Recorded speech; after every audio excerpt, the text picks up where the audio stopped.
Hey, what's up, everyone? Welcome back to Mike and Ant. We're gonna be recapping the Week 12 Sunday slate of games. How you doing, bro? Man, I'm doing good. Looking tired over there, bro. You look like you might need a little bit of W energy. Shout out to the sponsor, by the way. Anybody that needs a little energy, feel free to use the QR code. Put in the code Mob Squad 508. Get 10% off. But do you got your W energy or your coffee over there ready, bro? Nah, I ain't got it. I think it's the indica that's got me looking like this. All right, all right. No hybrid, no hybrid. Nah, I ain't got some. I gotta get some. Well, hey, I respect it. I respect it. With all the crazy shit going on in the NFL lately, I wonder if they're on some, might be on some sativa. They might be on something out there. They spitting, He was pretty good though. hey, spitting, uh, uppercuts to the ball area. Pause. There's a lot of stuff going on lately in the NFL, but let's dive into these games. First, I'm gonna say this. Start off with this, right? What game surprised you the most? Start off with that game.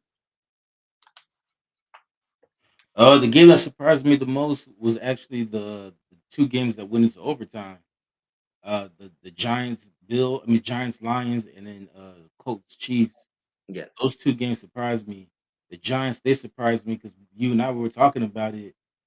We thought the Lions would win, but we knew the Lions were going to cover 13 and a half, but we knew they would win by like maybe 10. And yeah, even you said that they'll probably uh, lead by like 14 points or more the whole game, and then the Giants will score some garbage touchdowns to make it a little closer.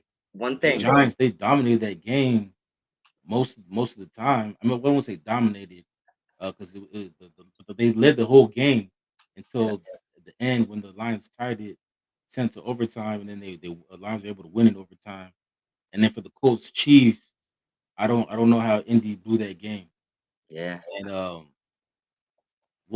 go more in depth when we talk about that game.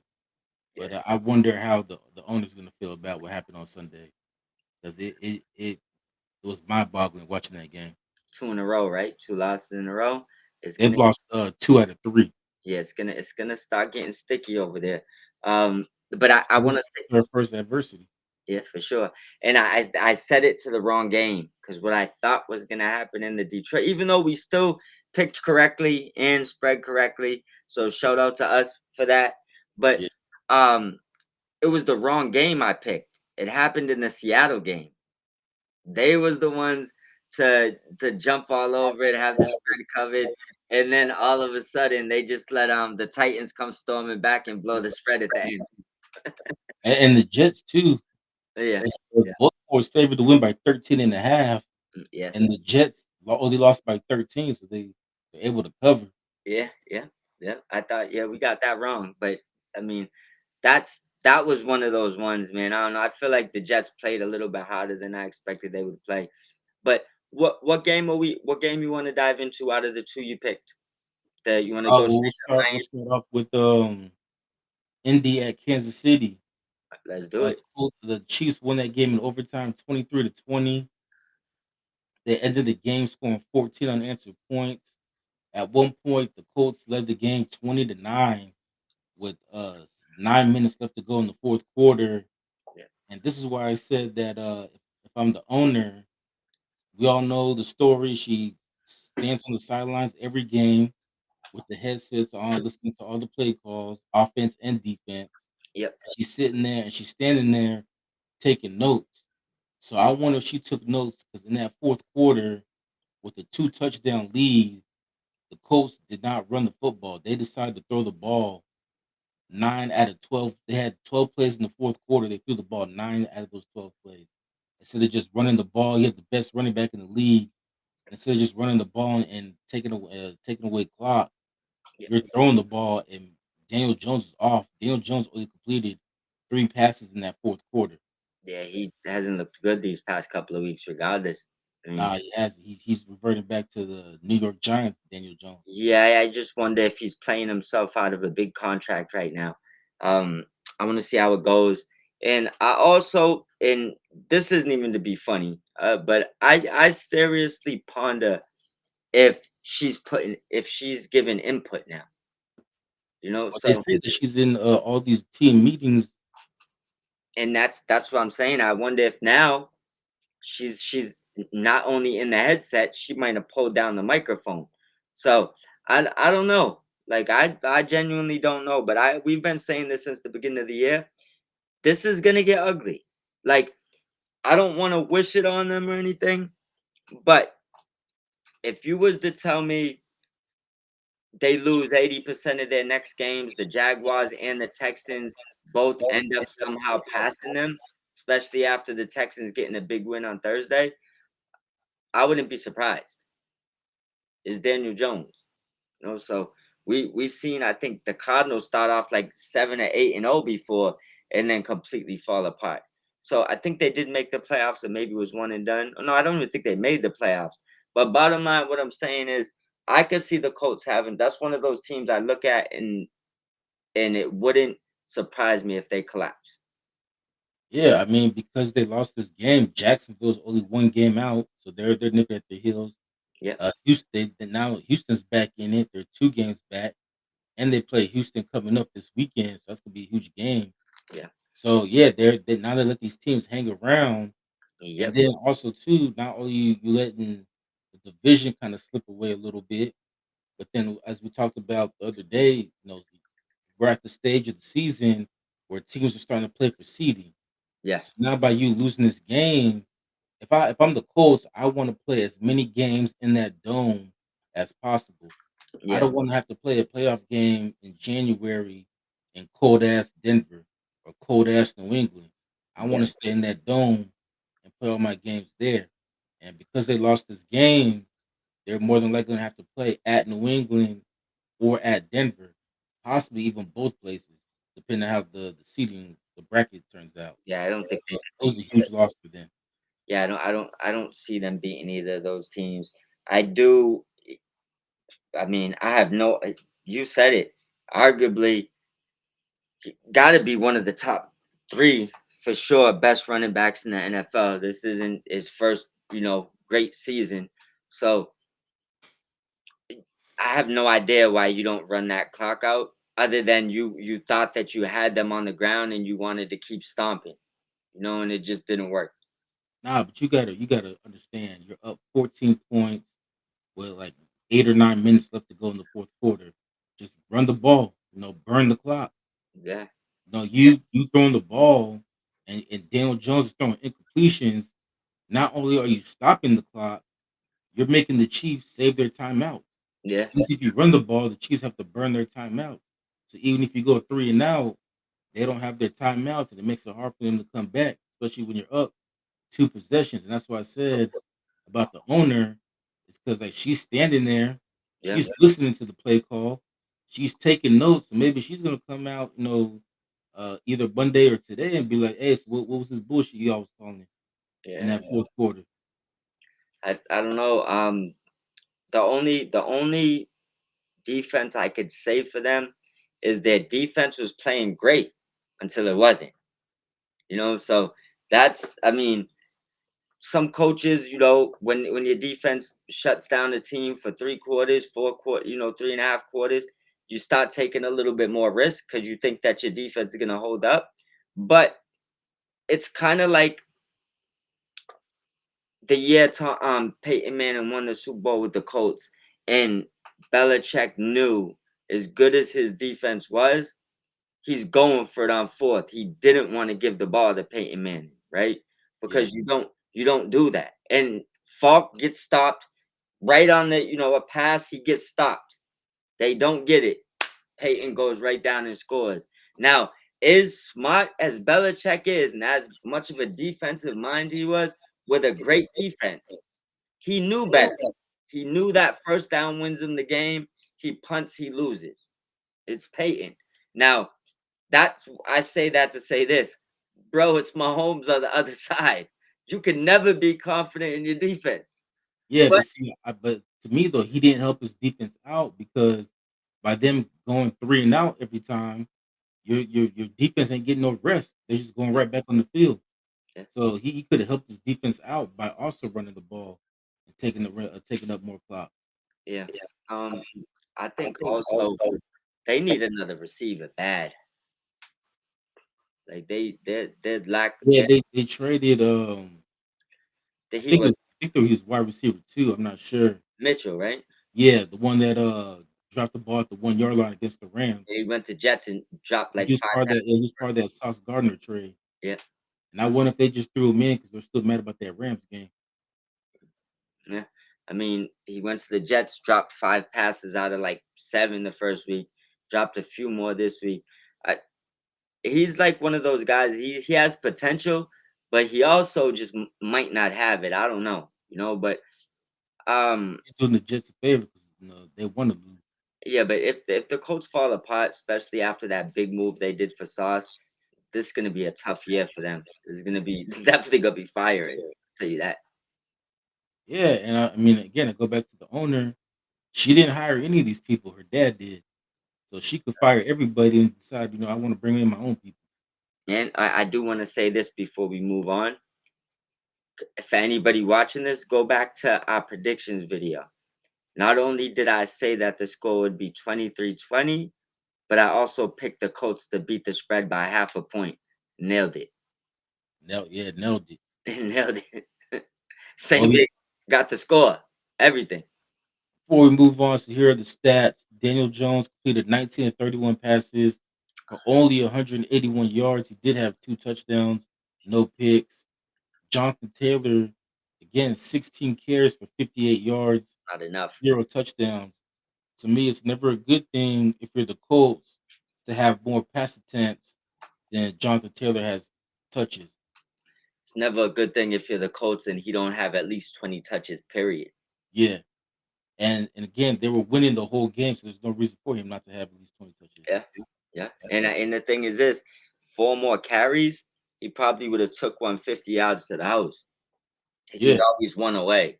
So they just that's a fail. And then their leading receiver was Tyler Warren, 5 catches for 45 yards. He's a stud. What- Yeah, he is. They got to steal with him. Yeah. He's a good tight end. Yeah. And then for the Chiefs, Patrick Mahomes completed 29 of 46 passes, 352 yards, no touchdowns, but did throw a pick. Kareem Hunt, though, turned back the clock. He was their leading rusher with 30 carries, 104 yards, and a touchdown. Yeah. And Rasheed Rice was their leading receiver with 8 catches, 141 yards. Chiefs are So gonna for the be pretty good. Chiefs, we talked about the Colts, so I'll just talk about the Chiefs real quickly. Great win by them.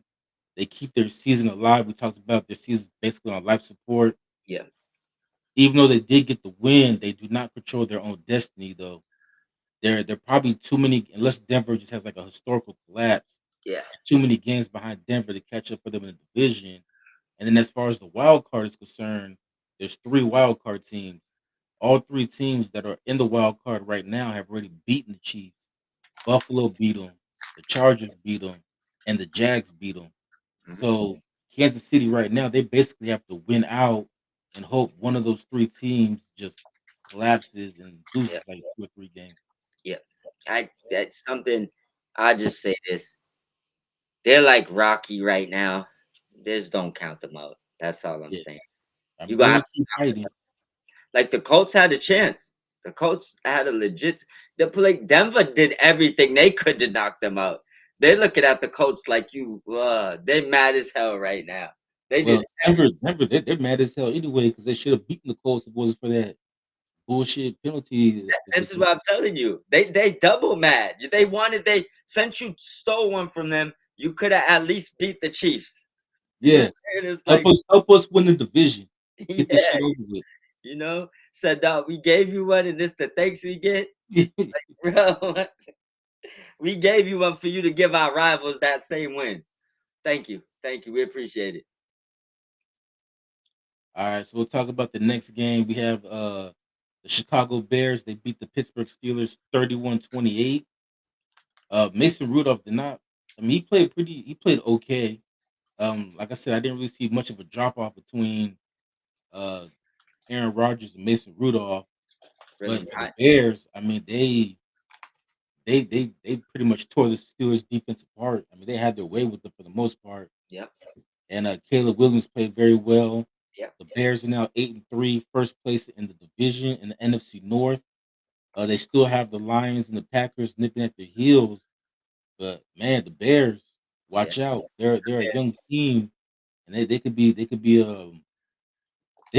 NFC's version of the New England. Like I think they're too young to make noise this year. yeah. But if they continue to grow and get better, I say watch out for them either next year or the year after. They're gonna be a team to reckon with. Yep. That I look, I'm a believer. The Bears right now, not only are they for real, Caleb made me a believer.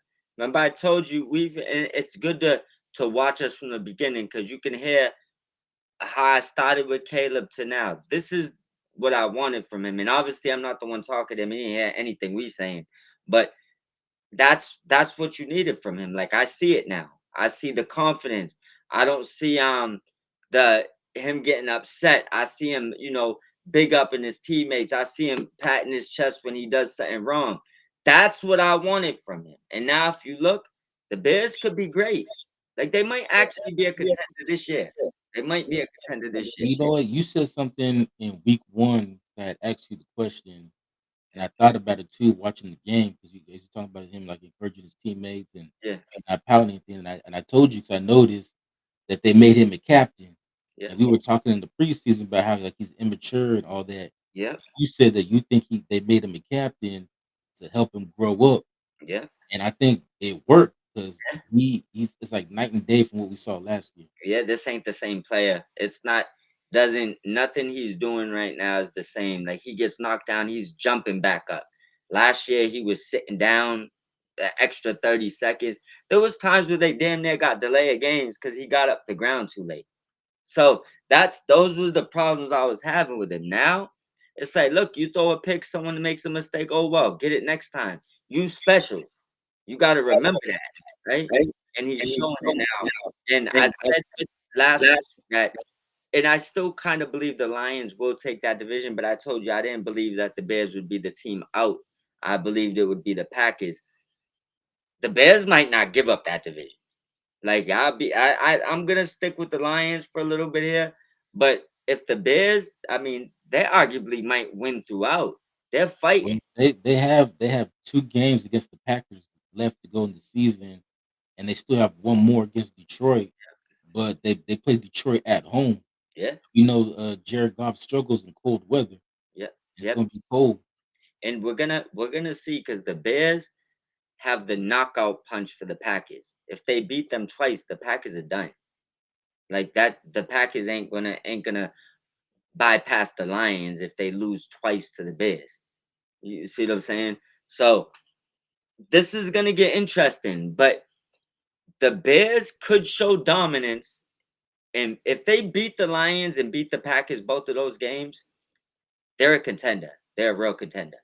Well, and also too, they're only 1 game behind the Rams for that top seed in the NFC. Yep, So that's a fact.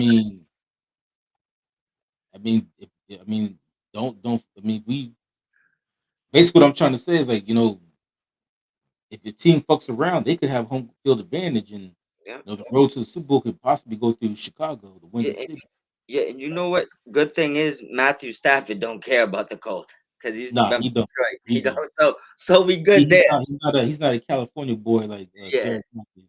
he don't care. He was in Detroit slinging and slinging in the cold. So we good there. But um,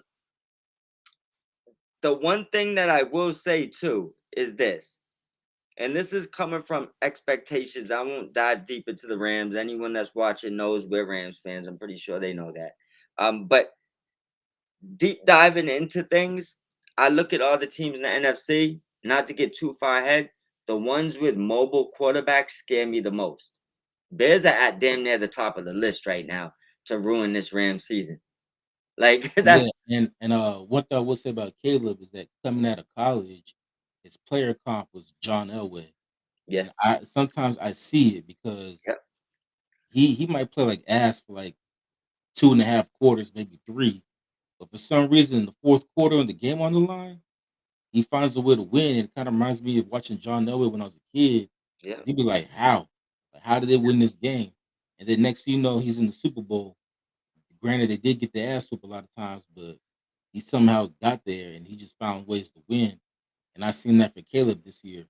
We were talking about it, how like winning all these close games. I'm not sure if it's sustainable, but he could just be Houdini, Yeah. just keep finding a way to win these close games. Yep. And I think the thing what I was saying last week is I think he's still figuring it out. I think eventually these will be blowouts. I think he's gonna stop putting. The worst part is his best games are probably gonna come in the playoffs. Like Yeah, so I'm looking right now like I'm behind the Bears. Shout out to Adam Rank. I know it's been hard being a lifetime Bears fan, but I'm gonna give him his love. That's why you stay on the boat because I know right now, even without a ring yet, it gotta feel good for Bears fans out there. But shout out to my mama because she's a Bears fan. hey, shout out to Mama Thomas, man. Yeah, So Bears fan right there. But I do want to say a couple things about the Steelers. I don't know why they won't get behind Mason Rudolph. Every time they throw him in, he plays decent. I know he's more of a backup, but right now, you said it the best. There wasn't a drop off. If anything, they was moving up and down the field. They was putting up points. Yeah, I mean, yeah, their issue is their defense. That's been their issue all season. and it's crazy because they're one of the highest paid defense in the NFL, I believe. Yeah, But I mean, I don't know what they're gonna do there. I do believe that they will still probably get a playoff spot, but they're another team. They could jump on a slippery slope. Joe Burrow's coming back. I mean, I know 3 games is a jump, but I would never say never if the Steelers keep losing, start losing games because I know they got a big win over the Colts, either a week or two. So there's that. But as far as you lose 2, 3 games in a row, and Joe Burrow pick up 2, 3 wins in a row, it could get interesting. That's all I'm gonna say. And the oh Steelers, yeah, and we talked about this last week, and that the Steelers they effed up by letting these teams hang around. I mean, Lamar Jackson missed like 3 4 games. mhm, Joe Burrows missed like 8 or 9 games, and yet you didn't create no separation. yeah, Like your two division rivals, their quarterbacks were out for most of the season, and you created no separation. yeah. Now both of them are back, and now Baltimore's actually tied with them now, so they don't even have that luxury. And then Cincinnati, I mean, they're only Hold 4 up, hold up, games. hold up, hold up. Baltimore's in first place. They have the tiebreaker with them. Oh yeah, see, so now Baltimore's in first place. So right now, if the season were to end today, Pittsburgh wouldn't even make the playoffs. Yeah, it's gonna get. That's why I said it's gonna get interesting. That's why I brought up the Bengals because the Ravens is over for you. The Ravens is going. They're landsliding you by the end of the season. Ravens might not lose again. Now to your Mason Rudolph point though, I don't understand. Maybe Tomlin just doesn't like him because I remember when they first drafted Mason Rudolph, they drafted him Yeah. to be the heir apparent to Ben Roethlisberger, but Mike Tomlin just never developed him. But every time they put him in, for the most part, he plays good. Like I just feel like if you got behind him as a starter, there was more. There's more there. You know what I'm saying? It's But just that's what I'm saying though. Like he's been there for years, but they never developed him. It's kind of yeah. like they just kept him at a back as a backup. They even Even got rid when of him as a Roethlisberger backup. retired, like everybody thought, okay, Rudolph's gonna be the starter now, and it's like, no, we're gonna go draft Kenny Pickett. Yeah, So it's like they never really given him an opportunity. that's the thing. So I don't know. I like the kid. I'm a Rudolph supporter. I would not mind him as my backup quarterback for sure. But I think the Steelers probably owed him a season to see what he could do, and he just never got it. That's I mean, it might be too late now because I think he's oh been in no, the league it's for like over now. 10. Yeah, he's been in the league for like 10, 11 years. Yeah, But he's a that's what I mean. Like, I don't know if it's Mike Tomlin or what, but they never developed him. Like they didn't do what Green Bay did with Jordan Love, where okay, we have Aaron Rodgers, but yeah. we're gonna let Jordan Love sit for 3 years and we're gonna develop him.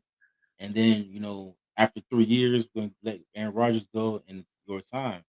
Mike Tomlin didn't develop him. It's just like he got content with Ben Roethlisberger, and he never thought like, okay, once Ben Roethlisberger retires, we need to get Mason Rudolph ready to go. He never did that. I do want to throw one other thing in about Tomlin too. Do you think he's the coach that's rumored to be leaving the team he's on?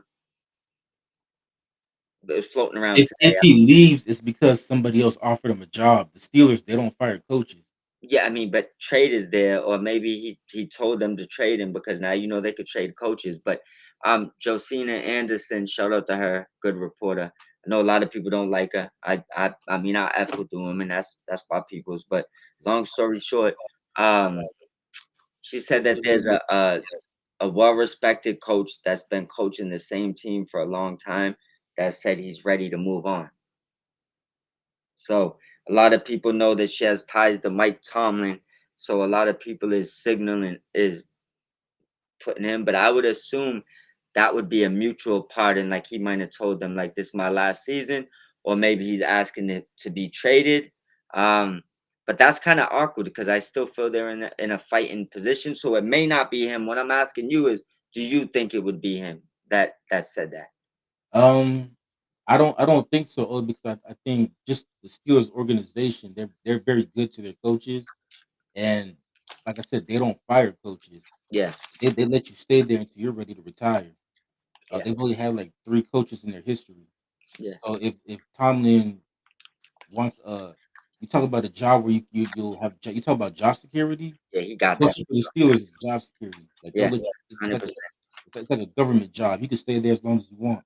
Yeah, So for Mike Tomlin, it wouldn't make sense for him to leave that, go to a different team where you're not going to have that same luxury. You have 1 or 2 mediocre seasons like he's had in Pittsburgh, yeah, and they're going to fire you.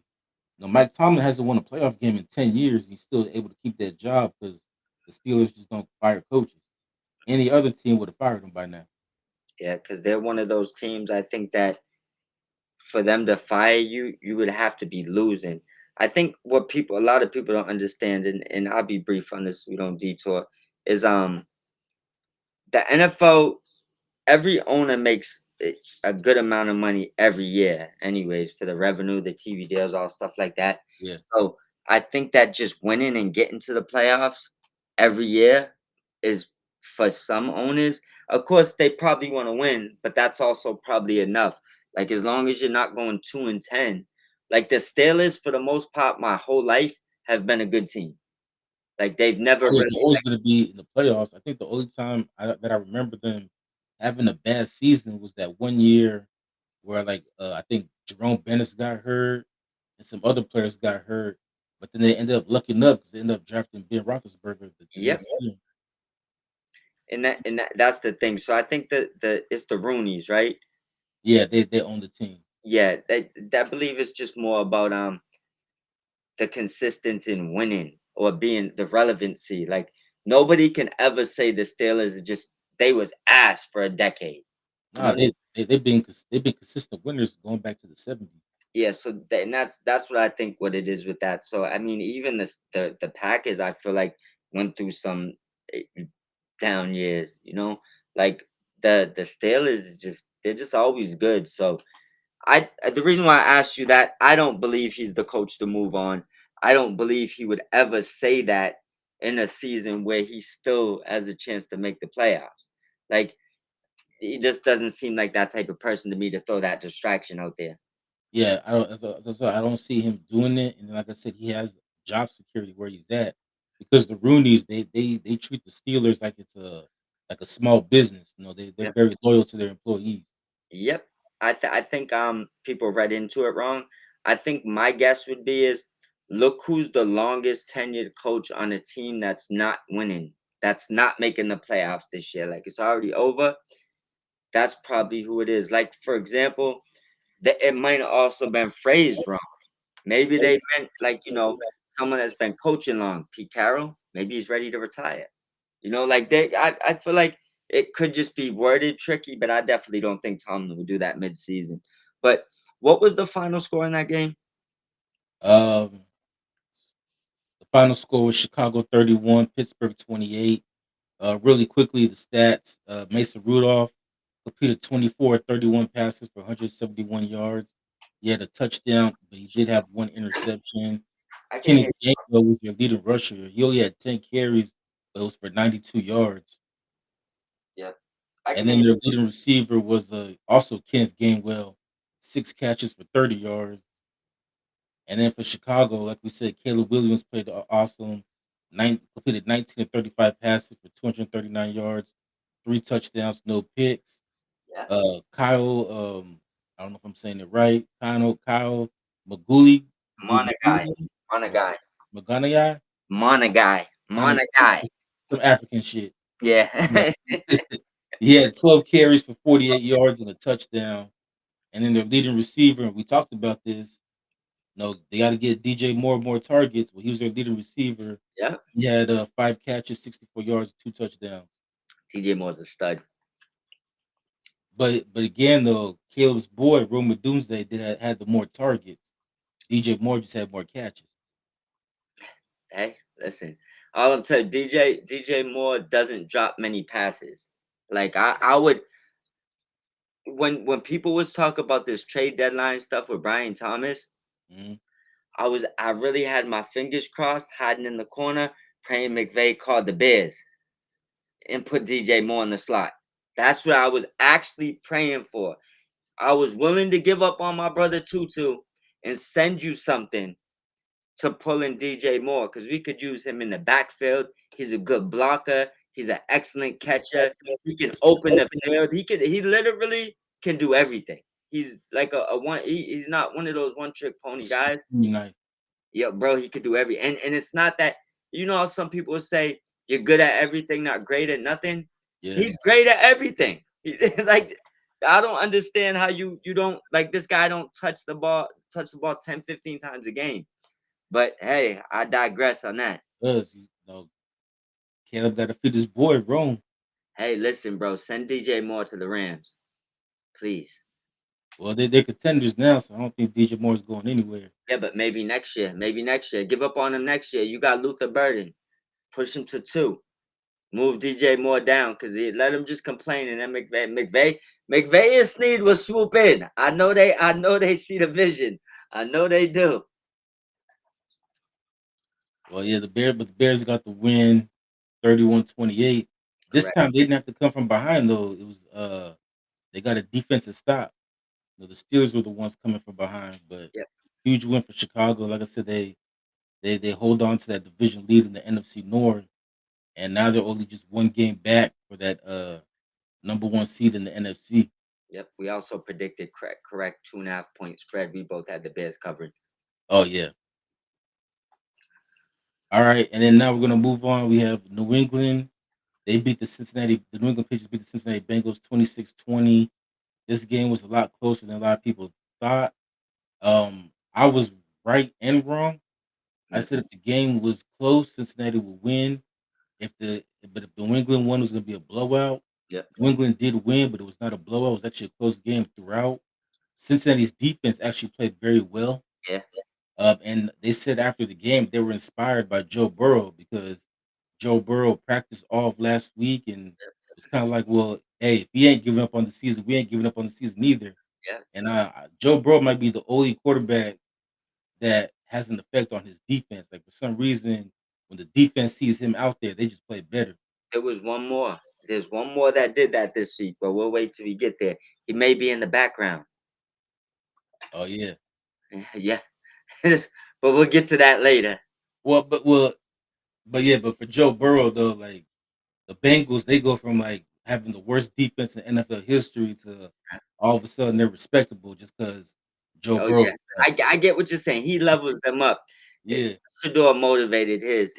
They're already good, but he gave them a little bit extra oomph. But you're right, Burrow brings them from the 32nd defense the NFL to like at least 12. yeah. It's like, Like I've never seen a quarterback have such an effect bro, you might be out there in on the uniform. side of the field. He don't even play him. Yo, listen, man. But that was a fight. What was the spread on that game last week? Was it 5.5? Uh, Or was it 6.5? no, it was 7.5 for New England. Yeah, yeah, we thought they'd cover. Do we think they cover? I don't even remember what I picked. I know we both had the Patriots winning. I think I said they'd cover. I think I called the blowout. I don't. I think you might have said they wouldn't cover. I don't remember. I just know I picked New England to win, but they did win. Yeah, It for was a sure. lot closer. But also too, this game saw two major injuries. Will Campbell left the game. They Yeah, think it might be an ACL. that shit We'll sucks. we'll see. And then for Cincinnati, T. Higgins got knocked out with a concussion. Mm, So that he's was gonna ugly. miss some time. Yeah, that was an ugly one too. Yeah. Got his brain rattled. But the stats for this game: Drake May completed 22 of 35 passes, 294 yards, one touchdown, one interception. Travion Henderson was their leading rusher with 18 carries, 66 yards. Yeah, Hunter Henry was their leading receiver with 7 catches, 115 yards, and a touchdown. For the Bengals, Joe Flacco completed 19 of 37, which was terrible, for 183 yards, one touchdown, one interception. And that one interception was a pick six, which pretty much cost them the game.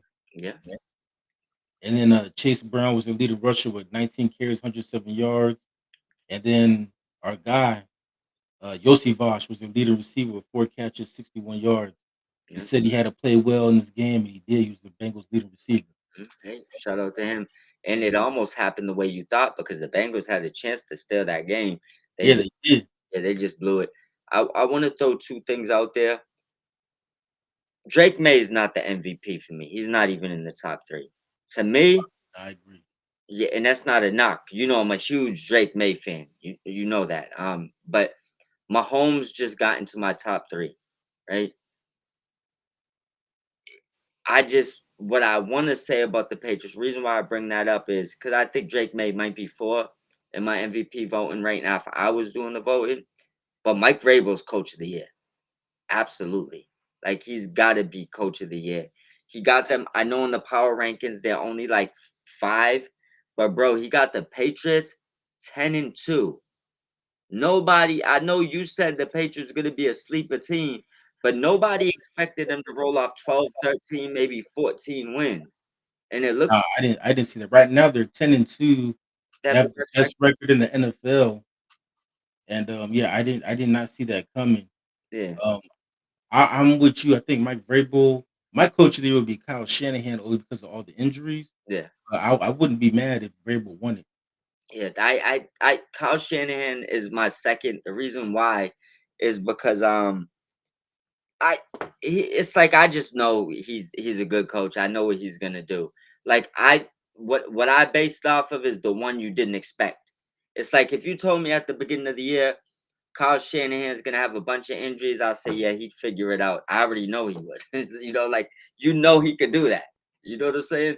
If you told me the Patriots after 12 weeks of football would have 10 wins and the best record in the NFL, I would tell you, let me get some of that weed.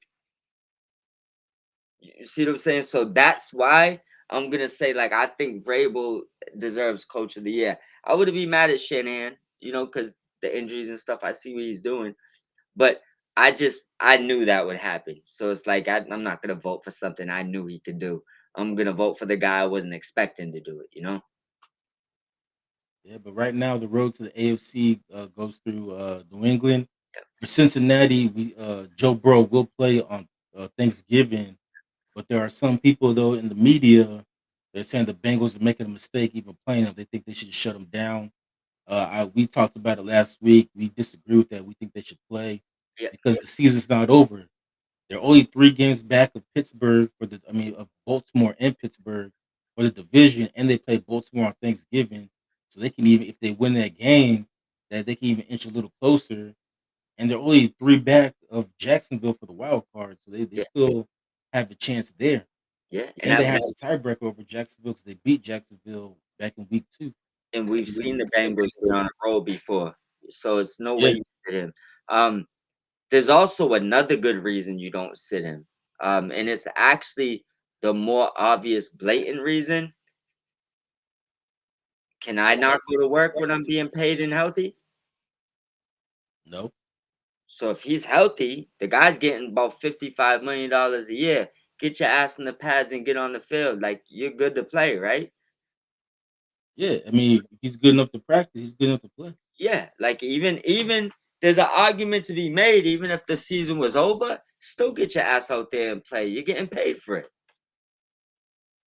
That I'm just saying. So I never say like I tell you to sit someone when it benefits you. Like last game of the season, forget stats. You got to get a little healthier.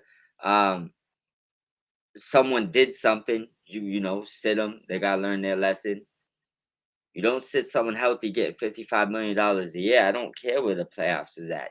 You're paid to play. There's also fans that are buying tickets that come to see specifically Joe Burrow. Not all of them, but some of them. So probably most of them, if you wanna be specific. But um, so that's why you play. If you're healthy, you play. People pay good money to see you. Yeah, That's not to mention, but like for some reason that whole team plays better when he's on the field. yeah. But I mean, even if they didn't, I mean, think about it. If you're a Bengals fan and week 2, your mother get you a Christmas present, right? To watch Joe Burrow play in week 15, and now he's not playing. You see what I'm saying? It's like, and you're healthy. So there's an expectancy there that you gotta play. You know what I'm saying? And I get it. Football's a rough game. You can get hurt, but you're getting $55 million a year, bro. That also paid both of your friends and didn't even pay no one on the defense because you made sure your guys need to get paid. So you owe the Bengals franchise and their fans to play the game if you have the ability to play the game. Like, just all the other stuff is like extra. Well, like Joe Burrow said, his toe ain't got nothing to do with him throwing the football. Yeah, I respect it. You know what I'm saying, I respect it. And he opted to do the right thing. He got the surgery, so I'm sure he knows where his foot's at right now. He practiced a whole week. He's all right. He'll be Yeah, all right. unlike Brock Purdy, who decided not to get the surgery. Yeah, he looked like his toes still bothering him the way he's throwing the ball. But I hope Joe Burrow comes. I'm looking at it like this. The playoffs are better with Joe Burrow in it. Oh, I agree. I want to see them going around. I want to see it. All right, well, we'll talk about the team that the Bengals are playing on Thanksgiving. We have the Baltimore Ravens versus the New York Jets. The Ravens beat the Jets 23-10. The Jets dominated that game in the first half, and in the second half, it was all Ravens. But for some reason, even with Lamar back, there's just something off about this Ravens team. Yeah, The defense has played better the last few games, but they're offensively they're struggling, and I don't understand why. I can tell you why. Lamar has not looked good since he came back from injury, I can with the tell you why, exception of that game against Miami. bro. You can't. It's the same reason why Josh Allen sometimes just looks off. I mean, I know they brought in Brandon Cooks. That's besides the point. Get Lamar some He's goofy. goddamn receivers. Like, get him some real receivers. Like, he's running with his number one Zay Flowers, and don't get me wrong, he's a great player. He's gonna go over 1,000 this year. But he's more like you want him in the slot. He's not like he shouldn't be a one No, like that. And I get it. You use Bateman for what you use him for, but he hasn't panned out. Bateman's not NFL caliber wide receiver one. You know what I'm saying? So that you need to get him. You need to bring him a wide receiver, man. Like that. He doesn't when he's looking for something and he needs someone to make a play for him. He doesn't have that. Like he needs a playmaker and not a undersized playmaker. He needs an actual number one wide receiver. It's what Stephon Diggs is doing for Drake May right now. Like look at that's why they brought in DeAndre Hopkins, but I don't know if DeAndre Hopkins is still that guy. no. Well, here's the thing. Hopkins always been a 50-50 guy, and they don't throw to him enough. They don't even use him enough. Like it's almost like he's an afterthought. You know what I'm saying? Like when you Hopkins, and if you look at it too, in the beginning of the season, he had like 3 catches for 3 touchdowns in 3 weeks. That's Yeah, all it was, like one long touchdown. So he got it. But I think Lamar is and you would think a 50-50 guy would work with him, but obviously it doesn't. He obviously does like timing. He just needs a pure route runner that creates space. Hopkins has never created space. He's a 50-50 guy. So just get him somebody that can create some space for him to make things a little easier because I think there's a lot of pressure on Lamar Jackson. And it's why I think eventually it's gonna start taking a toll on him. And that's probably what you're seeing. But real quickly with the stats. So for the Jets, Tyrod Taylor, by the way, did get the start. They benched Justin Fields, Yeah, and the offense looked a little better. Tyrod completed 17 of 28 passes for 222 yards, one touchdown, one interception. yeah, Brees Hall, Mr. I want to be traded. He did have 16 carries for 44 yards to lead the Jets in rushing. And Brees Hall also led the team in receiving with four catches for 75 yards. and he had a And terrible. then for the Baltimore Ravens, as we said, Lamar struggled. He only completed 13 of 23 passes for 153 yards. Derrick Henry had 21 carries for 64 yards and two touchdowns to lead the Ravens in rushing. Yeah, And then Zay Flowers, as Mike just talked about, led the team in receiving with five catches for 58 yards. yeah, So, I mean, it's ugly, but the Ravens, they're finding ways to win. And I don't know, it's been a weird year for them because when their defense was, the offense was playing great, but the defense was struggling in the yeah. beginning of the year. Now the defense is playing great, but now the offense is struggling. They just can't get both of them to play good at the same time. And that's the story of Baltimore, why they've been knocked out the playoffs the last 4 years. Either the offense collapses in the playoffs or the defense does. Yeah, It's been the same rodeo, and it looks like it's gonna happen again. And that's kind of why I said what I said the other day about the Bills. The Ravens are the same team. Like you're I won't say you're not a contender to start the season because we know these are two very, very good teams and two of the absolute best quarterbacks in the NFL for sure, right?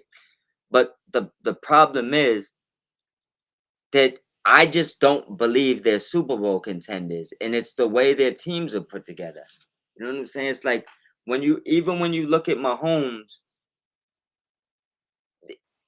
i- they even when their running back group is mediocre, it doesn't matter because look at the weapons they got for him right now. yeah.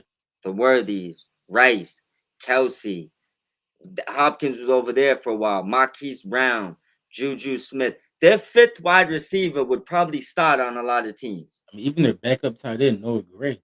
Yeah, Noah Gray. There's times when he looks better than Kelsey. Yeah, Thornton. So the thing is, he got a lot of dudes that can bail him out when he gets in situations, and you've seen it. I mean, we'll get into it, but he well, we already got into it, but you see at the end of the game, he has a Worthy, bails him out for 30 yards on kind of a broken play. He has Rasheed Rice that basically ends the game on a catch, and he got probably 6 yards on somebody. There wasn't nobody near him. That separation right there is priceless. You know what I'm saying? So they take a hit on the running back, but they make sure he has guys when he gets in trouble, they'll find a way to get open, especially if the play get broken, right? The Ravens and the Bills don't really do that. It's like maybe they're trying to and they're missing, but the Ravens need more. They're not a Super Bowl team. And this is the thing, right? They play the Bengals this week, right? Yeah, I think All right. we've If the Bengals beat them, they have 4 wins. The Ravens stay at 6. This is why Burrow don't tap out. This is you see what I'm saying? Like that's a swing. The Ravens don't look good. If they start dropping games, that division might be got. You see what I'm saying? It might be in the next, what do we got? 18 weeks now. When we got 5 weeks, right? yeah, about a month left in the season. Yeah. So if you win this week and the Steelers lose, you got 4 weeks to catch 2 games. It's very possible. It's possible to pass them outright. It's also obviously possible to tie them. I would have to look at the tiebreakers, the things like that. But to think that you tap out, that's loser shit. Like Joe Burrow wants to come win that game. But this Ravens team, I say that to say this, they can be got by the Bengals. Like this the way they look this week, the way they played against the Jets, you could say maybe they were sleeping. Maybe they didn't take the Jets serious. But if they play like that against the Bengals, they won't win. Yeah, there's not just the Jets. They played the same way against the Browns the week before. But the Browns have a great defense. I give them a pass there. So I give You them, know, that game flipped once Dylan Gabriel got knocked out. yeah, You know, it had Dylan Gabriel, I think, stayed healthy. or maybe if they had started Shedeur, Yeah, I think they probably would have won that game. I believe so. I think if Shador practiced that week, he would have won that game. Yeah, I think that's what kind of where people is taking it as cocky, but it's just the truth. You can't go out there with the ones if you don't practice with them. You don't know their tendencies. yeah. I think it's fair to say he's not your. I'll say this. I think it's fair to say he's not used to being the backup or he's just not a backup because like that was the argument was like, well, no backup, no practices with the ones. You just expected to come in and when your number's called and perform. Yeah, But looks like Shador, he needs reps. but yeah, and he's not a backup. He's a quarterback fighting to be a starter. You Yeah, already want him to just accept something when he knows he's better than the guy in front of him. It's stupid. I mean, but we'll get on that when we get to the Browns. You could dive in that next if you want. But to make a long story short, the Ravens obviously won the game. They have a lot of stuff they need to fix. I thought Derrick Henry would run for like a buck 50, 2 touchdowns, I guess would still be considered a big game. But I thought he would run wild. I thought Lamar would run wild. That didn't happen. Jets don't even have a run stop in defense, which is the crazy part. They gave their best run stuffer away. Um, I would say this about the Jets though. They defensively anyway, they played better since making those trades. they have. They have. Sometimes egos don't fit with, I mean, not all personalities are going to fit. If they have a bunch of just straight edge football players, they might have seen the two personalities as sending everybody in chaotic directions. You get rid of them, take the egos out of it, and now you can coach more. You know what I'm saying? Yeah, So it could just be that maybe those two guys just didn't clash well with Aaron Glenn. Because those are Robert Saleh's guys. Robert yeah, Saleh drafted those guys, and they played better under Saleh. yeah. So I just say this: the Jets don't have the team to that should have kept that close, and the Ravens got to be careful. I know they're probably feeling good because Lamar was out. They missed stuff. He came back. They already got first place in the division again. Tied, but they technically got first place. But what I would say is, with Joe Burrow coming back, be careful. That's all I would say because playing like that, you probably drop 3 games. You drop 3 games, the Bengals might be on your ass. That's all I'm saying. Yeah. All right. Next up, we have the Seattle Seahawks. They beat the Tennessee Titans 30-24. Yeah. This game looked like it was going to be a blowout, and then in the second half, excuse me, the Titans stormed back to make it closer. Yep. But the Seahawks they hold on 30-24. I don't know if they just fell asleep and just didn't respect Tennessee, but Tennessee they fought back. They just fell short. Quickly, I'll give you the stats. Sam Darnold completed 16 of 26 passes for 244 yards, 2 touchdowns, no interceptions. Kenneth Walker was their leading rusher with 11 carries, 71 yards. Jackson Smith, the Jigba, was their leading receiver with 8 catches, 167 yards, and 2 touchdowns. And he's also now, he also broke DK Metcalf's single season Seahawk receiving record. And he did it only 11 games. He still has 6 more games left to play. So he's going to shatter that record when it's all said and done. As far as the Titans, Cam Ward had his best game of his career, his young career so far. Completed 28 of 42 passes, 256 yards, 1 touchdown, no picks. Cam Ward also led the team in rushing with 6 carries for 37 yards and a touchdown. They need to get that boy a running back. And then their leading receiver was Gunnar Heelum. He had 6 catches for 51 yards. So, any thoughts on that Seahawks Titans game? Um, Not much. Seahawks handled their business, and then they just took their foot off the gas. I think that's more what the game says, but I do appreciate what Ward did. It was finally a game where he showed he's obviously there's other rookie quarterbacks that stole the week as far as talk, but Ward's game probably because it's a losing effort deserves to be talked about. This is an NFL caliber quality game. He played his probably his best game in the NFL so far. He showed he had legs, which he wasn't really showing before. We knew he did. He threw for 250 plus, and he almost got his first comeback win.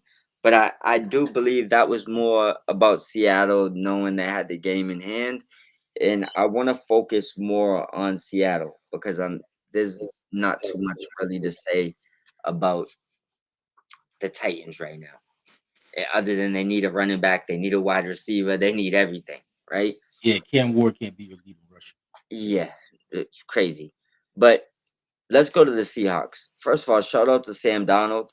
Eh, he's revived his career probably like no other because he did it still at a young age where we could see 10 great years of Sam Donald if he continues playing well. Other than when he plays the Rams, of course, because they have his number. But um I want to give big props to Smith and Jigba because I mean, what he's doing right now is special. He's not a top three wide receiver right now. He probably top three for the year, but he's not top three best in the league in my book yet. But he is. He's not going to get the triple crown. Someone on another team is going to make sure of that because the touchdowns part.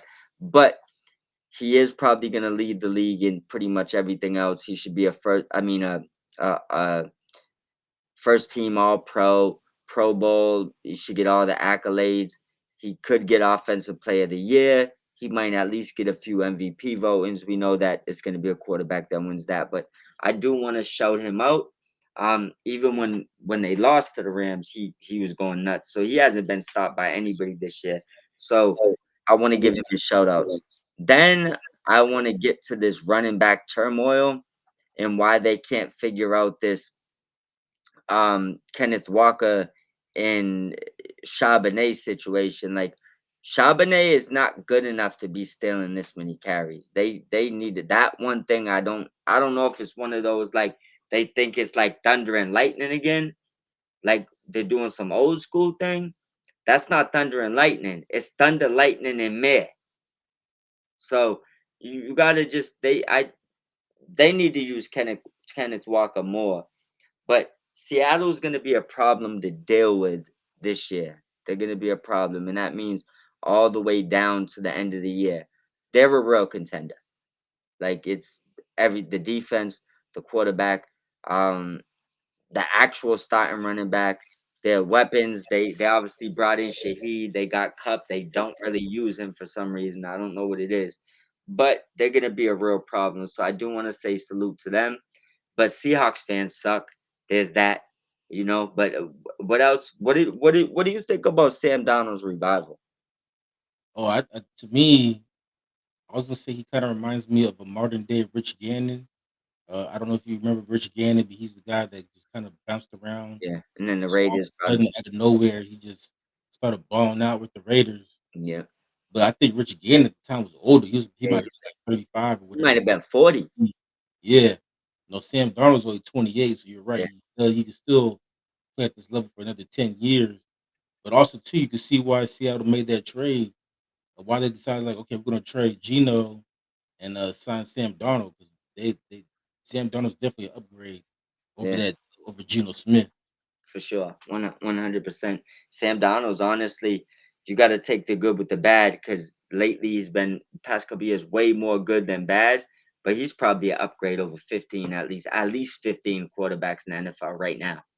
Yeah, and then for Seattle, like their destiny's in their own hands. They still have one more game against the Rams, and they have one more game against the Niners.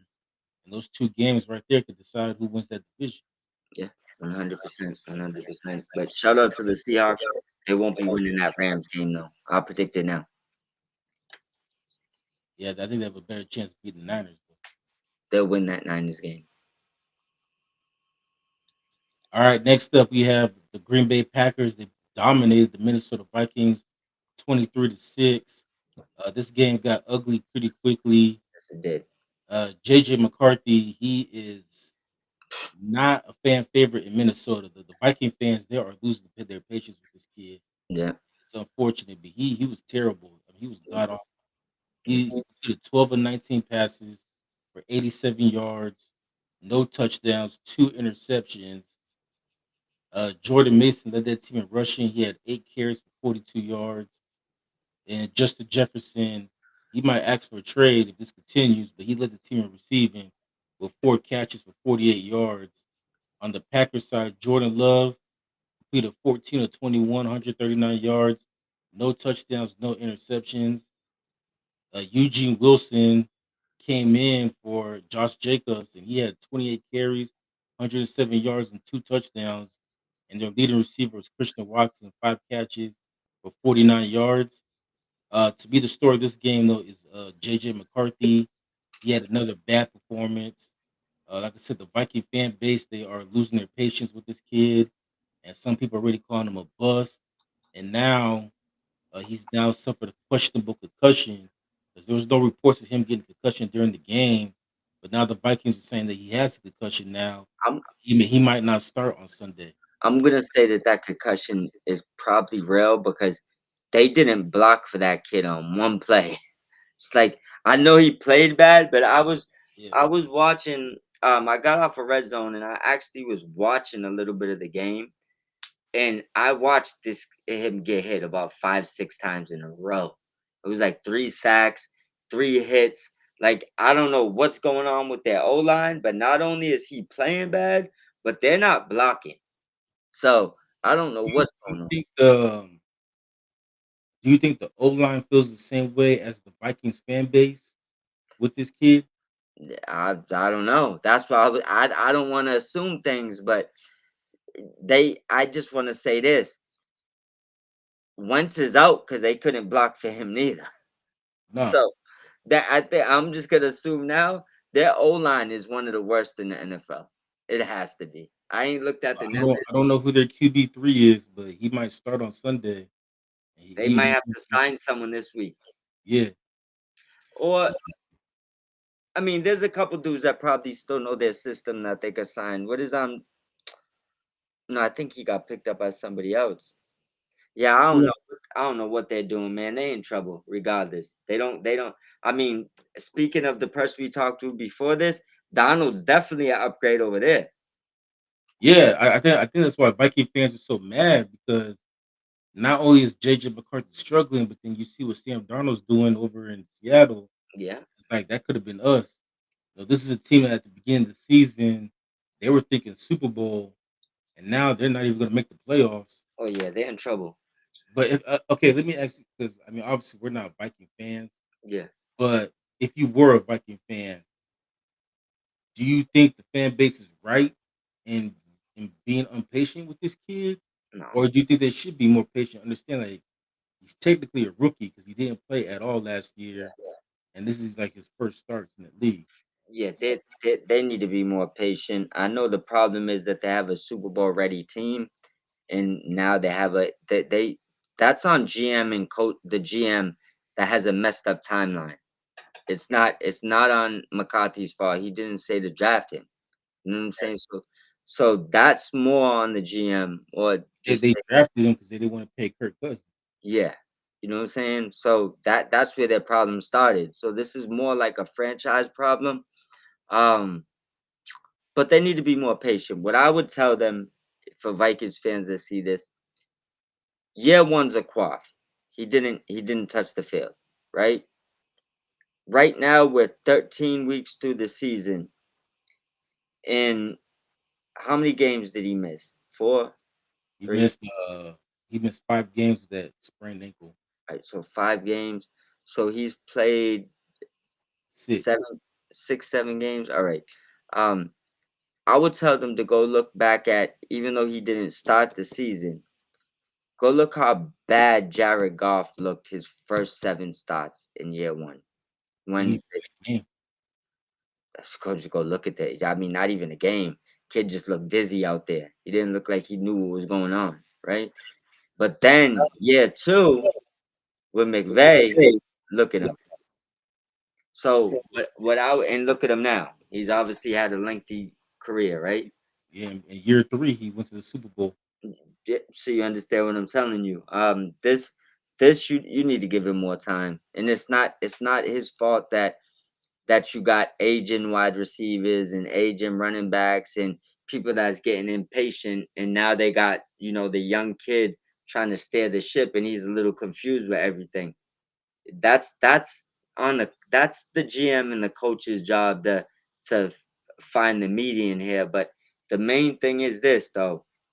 No quarterback will play good in Minnesota if you can't block. This is the second quarterback you got killed. That's all I'm telling you. So it doesn't matter if we send you primetime John Elway. He's gonna get destroyed behind that O line.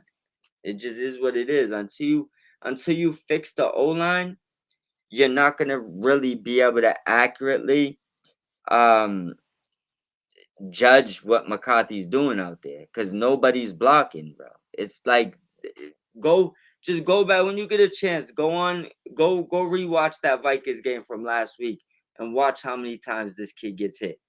And remember, he's like 22 years old. Like it's not like he's getting hit and he has that Tom Brady, I'm not getting rattled in him. He's a baby. You know what I'm saying? So it just is what it is. They need to figure it out. I would Well, say, and also too about the age thing, he's the same age as Caleb Williams, and I think part of it too is that Viking fans look at him, Caleb Williams, in their same division, and it's like, how come our guy can't play like that? well, Caleb Williams was dubbed generational. Nobody ever thought JJ McCarthy was that. So if Exactly. that's what you judging it off of, that's like that's a stupid way to look at it if you're a Vikings fan. A very stupid way. Because in that case, did you think Sam Donald was gonna be better than Caleb Williams if he stayed there? Because I could have told you that wasn't gonna be true in the long run. Nope. So it's you see what I'm saying? It's like, dog, y'all didn't get Caleb, you took JJ.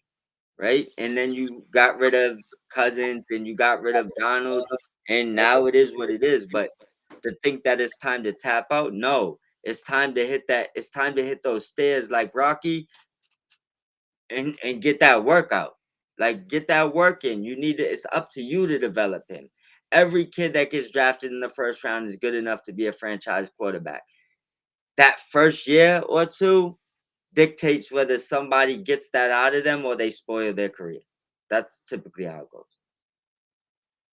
Yeah, and the irony is their own coach Kevin O'Connell was quoted, I think it was either last year or the year before, saying that uh, quarterbacks don't ruin franchises; franchises ruin quarterbacks. Yeah, yeah, and you're doing it because you can't protect them. Yeah. As for the Packers, though, I still don't see a Super Bowl contender, but they did get the win, and it looks like that tie Mm, is going to help them. yeah, They do have a huge game coming up against Detroit on Thanksgiving. yeah. That game could very well decide who may or may not make the playoffs, Detroit got that game. and they still got 2 games in Chicago left too, so they can easily catch up to the Bears. Only a game back, but huge win for the Packers. But other than that, there's really not much to talk about other than JJ McCarthy looked bad, and Viking fans are just done Yeah, with him and already. I mean the one thing I would say there about Packers is what Emmanuel Wilson looks good. So he's a Yeah, mm. I thought them losing Josh Jacobs was gonna hurt them, but it looks like it didn't. Yeah, I actually started Emmanuel Wilson in a few fantasy leagues and reaped the rewards. So I do appreciate that. So I want to give him a shout out. But that's all I got to say about the Packers. We kind of knew what was gonna happen here. I thought the Vikings would keep it a little bit closer, but we knew the Packers would win this game. All right, we'll keep it in the NFC North, and we have the Detroit Lions. They beat the New York Giants 34-27. The Giants, they controlled this game from start really up until the fourth quarter. The Giants led throughout. The Lions never led into overtime. Jake Bates did hit a field goal to tie the game, 59 send it yards. into overtime, and then Jameer Gibbs with the touchdown on the first play of overtime. It's And then crazy. the Lions defense was able to hold the Giants out of the end zone from tying it. So they get the win 34-27. The Lions they improved to 7-4. The Giants dropped to 2-10. The Giants they might be the best 2-10 team I've ever seen. Yeah, They have had double digit leads in 5 games this year and lost all of them. yeah. And how about Jameis Moss Winston? Yeah, that catch he had That for the part. touchdown. Yeah. But what I was gonna say about the Giants though is like if they can hold on to these leads, The Giants would be 7-5 right now, fighting for a playoff spot instead of being 2-10.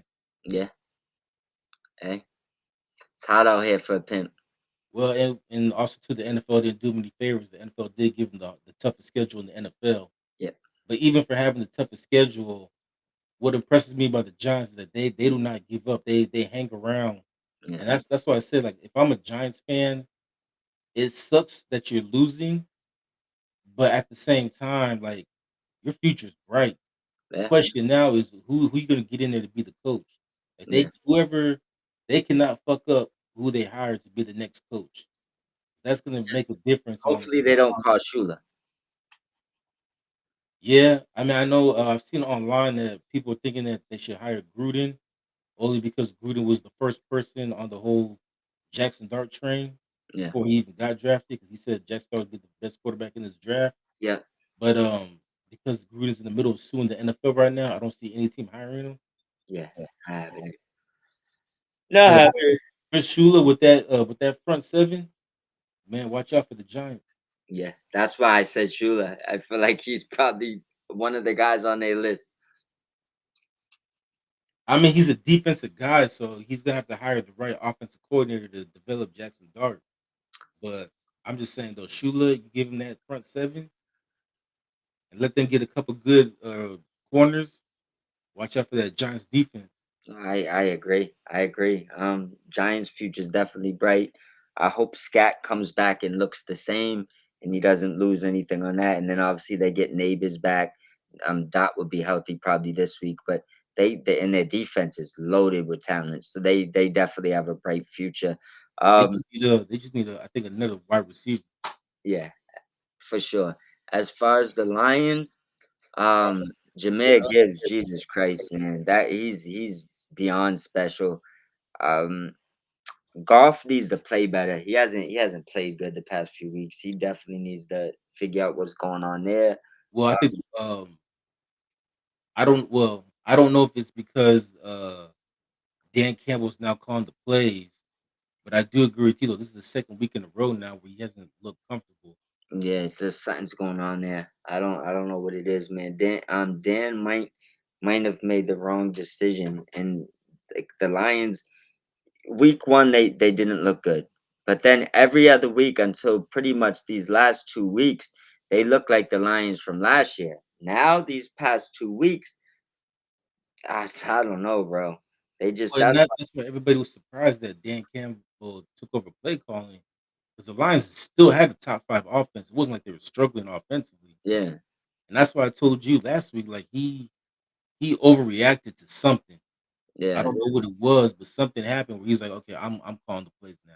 Yeah, I don't know what it was. I think I said last week too. It's a bad decision, and the team's paying for it right now. They don't look like a Super Bowl contender at all. I'll just be honest with you. The team that I've seen the past few weeks, great win, comeback win. St. Brown's amazing. They're a loaded team, um, but good win, obviously. And we knew how this would go. We picked the Lions to win the game. It I thought the Lions would have more of a handle of this game. They actually had to come back and win the game, which is crazy. Well, Um, that's because their defense struggled. yeah, but shout out to Gibbs for the walk off, and that might be the most interesting division in football right now. I want to see how it goes. Well, yeah. Now we talked about it last week, but there's 6 teams in the NFC fighting for 5 playoff spots. Yeah, We have 3 teams from the North, 3 teams from the West. Unfortunately, out of those six, one is going to be asked out, and they're going to miss the playoffs. facts. So it's going to be tough between those two divisions because not all 6 teams can make it. One's Yep, going to stay home. It's going to be interesting to see which one it is. it But definitely. one of those teams from the North or the West is going to be asked out. Yeah, I'm gonna say this: it's either gonna be the Lions or the Packers, and I'm still leaning towards the Packers. But if the Lions don't fix what they got going on this week, I may be leaning in a different direction. Well, if they don't win on Thanksgiving, it might be them. Yeah. Oh, what? Yeah. It's not even about necessarily them winning this game. It's about them looking like shit. Like they could look like shit, win the game, and I just won't feel the same about them as I did 2 weeks ago. I feel it. Here are the stats though. Jameis Winston completed 18 of 36 passes for 366 yards. He had 2 touchdowns, 1 interception. So you got the full Jameis Winston experience there. Yes, you And did. then the wide receiver Gunnar Osalatsky, he was 1 for 1, 33 yards, and he's the one that threw the touchdown pass to Jameis Winston. Their leading rusher was Tyrone Tracy Jr. He had 20 carries for 62 yards. And then Wandale Robinson was their leading receiver, 9 catches, 156 yards and a Crazy. touchdown. Yeah, he's stepping it up. Yeah, he is. He really is, and I think he could be a decent wide receiver three. But I Yes, still think they need a solid wide receiver two to go along neighbors. I believe so too. But he's making an argument to be that too. Yeah, He's making an argument. he's definitely better than Slate. Oh, for sure. And then for the Lions, Jared Goff played well. Completed 28 of 42 passes for 279 yards, 2 touchdowns, 1 interception. Jameer Gibbs only had 15 carries Crazy. for 219 yards and 2 touchdowns. Crazy. I will say this though, once again, Dan Campbell not getting David McGovern involved. He only had 5 carries for 18 yards. To be fair, he didn't really get neither one of them involved. Gibbs just went crazy on the light touches he got. Yeah, Gibbs only had 15 touches. Yeah. Um, we actually have more than that because he also had 11 catches for 45 yards. Yeah, but but what I mean is the handoff game, Yeah, it's like 15 when your dude's running like that, why did you only give him 15? yeah, he had 219 yards on only 15 carries. That's what I'm telling you. So Like why did imagine if he gave him 30 carries, he would have that's had like what I'm maybe saying. 300 yards. He might have ran for 500 on that. First time ever. Amon St. Brown was their leading receiver, though. He had 9 catches for 149 yards and a touchdown. Yeah. I don't got too much to say about this game, other than Lions looked bad. Shout out to Jameis trying to eat the W. I mean, I'm not gonna pile in on this for the simple fact that the Lions should have bombed them. You have a backup quarterback in there, so there's really not much for me to say over here. I do like Tracy. I do like a few things the Giants got. The fact that they fought, I respect that. Just like you said, they've been fighting in every game. But the Lions should not be happy after a win like that. No, they shouldn't. And like I said, like you said, there's just something off about that offense, and I like they had a top 5 offense, so I don't understand why Dan Campbell decided to overreact the way that he did and decide he's going to call the plays. Yeah. And then also too, he might be the play caller for the rest of the season because I don't see how you could just go back and be like, okay, I fucked up, so OC, you call the plays now. I Unless think you just unless he's you do it without saying it. Like you and him come to an agreement and you just don't put it out there. Because it would look crazy if they like, oh yeah, you could go back to it. yeah. But They- unless Dan Campbell's trying to prove that he's like an offensive genius all of a sudden, but I don't understand why he decided he wanted to call plays now. I don't know why I have this feeling, but I feel like his seat's getting hot. I mean, the Lions they're entering that territory where it's now Super Bowl or bust. They're just making the playoffs ain't good enough anymore. And that's kind of what I'm getting at. I'm starting to feel like his seat's getting hot and he feels it. Yeah, but I feel like he should just kept doing what he was doing because it was working. I agree. I mean, they got the win, but it didn't look like the Detroit Lions that we've grown to be accustomed to. I agree. I completely agree. All right, and then another overtime game. We had the Jacksonville Jaguars beating the Arizona Cardinals 27-24 in overtime. This was a crazy game. The only reason why this game was as close as it was because of Trevor Lawrence. Yeah. He completed 18 of 30 passes for 256 yards. He had 3 touchdowns, 3 interceptions. Travis Etienne was their leading rusher with 15 carries, 86 yards. And then Britton Strange was their leading receiver with 5 catches for 93 yards. For Arizona, Jacoby Brissett once again lit it up. Completed 33 of 49 passes for 317 yards, one touchdown, no picks. Michael Carter was their leading rusher with 5 carries for 28 yards. And then Michael Wilson was their leading receiver with 10 catches, 118 yards. Told people to start him on last week's stream. Did um my thoughts on this game is for Jacksonville, again, kind of like Detroit, this is a game that really should have been this close, but you found a way to win. Trevor Lawrence has to play better. You can't just throw 3 interceptions and expect Yeah, to win. So he has to play better. yeah, As far as for Arizona, we've been saying it all year, but offensively, they look better with Jacoby Brissett than they ever did with Kyler Murray. yeah, And I think that's why Kyler Murray is going to be gone at the end of this year. yeah. But I'll say for Arizona, I don't know which direction they're going to go in as far as the future because Jacoby Brissett obviously is not the answer. He's a career backup, even though he's playing out of his mind right now.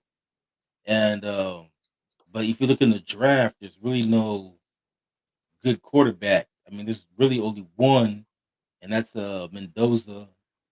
And then outside of him, there's really nobody there. So Think I they're don't gonna know if they're gonna I see them trade riding out Brissett. with Brissett for one whole year next year and thinking about the draft the year after, but I still see them moving off Kyler. Yeah, okay. So you were running back with Brissett and then just Yep, draft somebody in 2027. yep, because I think they know Brissett gives them a chance to fight every game, but I think they also know they'll probably lose just about every game. So it gives them the ability to look like they're competing and still get their quarterback the next year. Yeah, and then all the top quarterbacks that everybody says coming out in 2026, Yep, they're yep. gonna stay in school for at least another year. But then in 2027, they have no more eligibility, so those guys have to come out. Yeah, and I don't think they mind going to Arizona, to say the truth. I think Arizona would be a good spot. They got McBride, they got Michael Wilson, they got Marvin Harrison Jr. I think that's the spot that a quarterback would like to go to. It'd be cool if they could draft Arch, Yeah, have him throw to Marvin Harrison Jr. just like his uncle used to throw to his dad. you see what I'm telling you? Like, yeah, that'd be a dope spot for him. Uh, but yeah, Carson Beck too is another one, and then Drew Aguilar is pretty good in Penn Yeah, State. I will say though, this might be the. I know it's a little off topic, but this might be the first draft that's NIL kind of affected. yeah, I think it's because of NIL why these kids are staying in school because they're looking at like, okay, I can make 5 million in college mhm. and just stay in school rather than play for the Saints or the Jets next year. Also have probably more fun. Yeah, than having to play for the Saints or the Jets next year. Yep, I agree. As far as the game, I don't got much to say other than Lawrence still don't got it together. Even though they're winning, he just don't got it together. They are no threat, no real playoff threat. The Cardinals are overachieving. I feel like they honestly left this game on the table. I think they could have won this game. Um, but Michael Wilson's a stud. I guess that's the story of this. Michael Wilson, yeah, I don't know why they don't use him as much and why it took injuries because he's had double digit catches for 2 weeks in a row and he just looks uncoverable. He makes big time catches. So that's honestly the biggest story to me than the Jaguars winning. They do got their own little story going with Parker Washington. I told you about him. Those are my two Yeah, sleepers. Um, but remember, they got two other receivers, so he's not. I don't think he's in any threat of stealing anyone's job. Michael Wilson, I feel like could be the Cardinals' one. Like he could be your one. I think he might be that good. So that's my story out the game. Shout out to Duval for the win. I know that the Khan family loves that, but I mean, I think the Cardinals really blew this game. yeah. For the Cardinals, sometimes injuries could be a blessing in disguise. And I think Yeah, all the injuries that they have at the receiver position, yeah, they found a hidden gem in Wilson and whoever the coach is, because there's rumors that their coach is on the hot seat right now. He could be fired, but whoever the coach is, I mean, you now know that you have at least three solid receivers yeah, moving forward. yeah, 100%, at least three. But I'm with you though. For Jacksonville, there's really not much to add. It's a huge win. because not only did they get the win, as we talked about earlier, the Colts lost, so that makes the winning division a lot more attainable for them, and they Yeah, still got to play Indy too, so they can really make a run for that division. yeah. But also too, the way they're playing, even if they make the playoffs, I see them going one. I'm being one and done. Yeah, I honestly don't know if they're gonna make the playoffs. If it comes down to the Jaguars and Chiefs, I think the Chiefs might just pass them outright somehow. I don't believe in the Jaguars, and it's starting to become the same thing why I didn't believe in the Colts, which is crazy because these are the two teams fighting for the division. Um, Yeah, one of them has to make it. Not necessarily. Oh yeah, 'cause Houston's coming up. Yeah, so it's crazy because I look at those three quarterbacks and I trust none of them. But if I gotta trust one, it might be CJ Stroud, especially Well, honestly though, they've gotten back into the playoff race with because Davis Davis Mills. Mills has played so well. Yeah, Davis Mills has looked good. I'm trying to avoid the controversy here, you know. But yeah, 100%. Davis Mills has played out his mind. Um, but just when it comes down to the come down, do those teams still play each other? I believe. Hold on, let me pull up the schedule. Who's on Texans schedule still?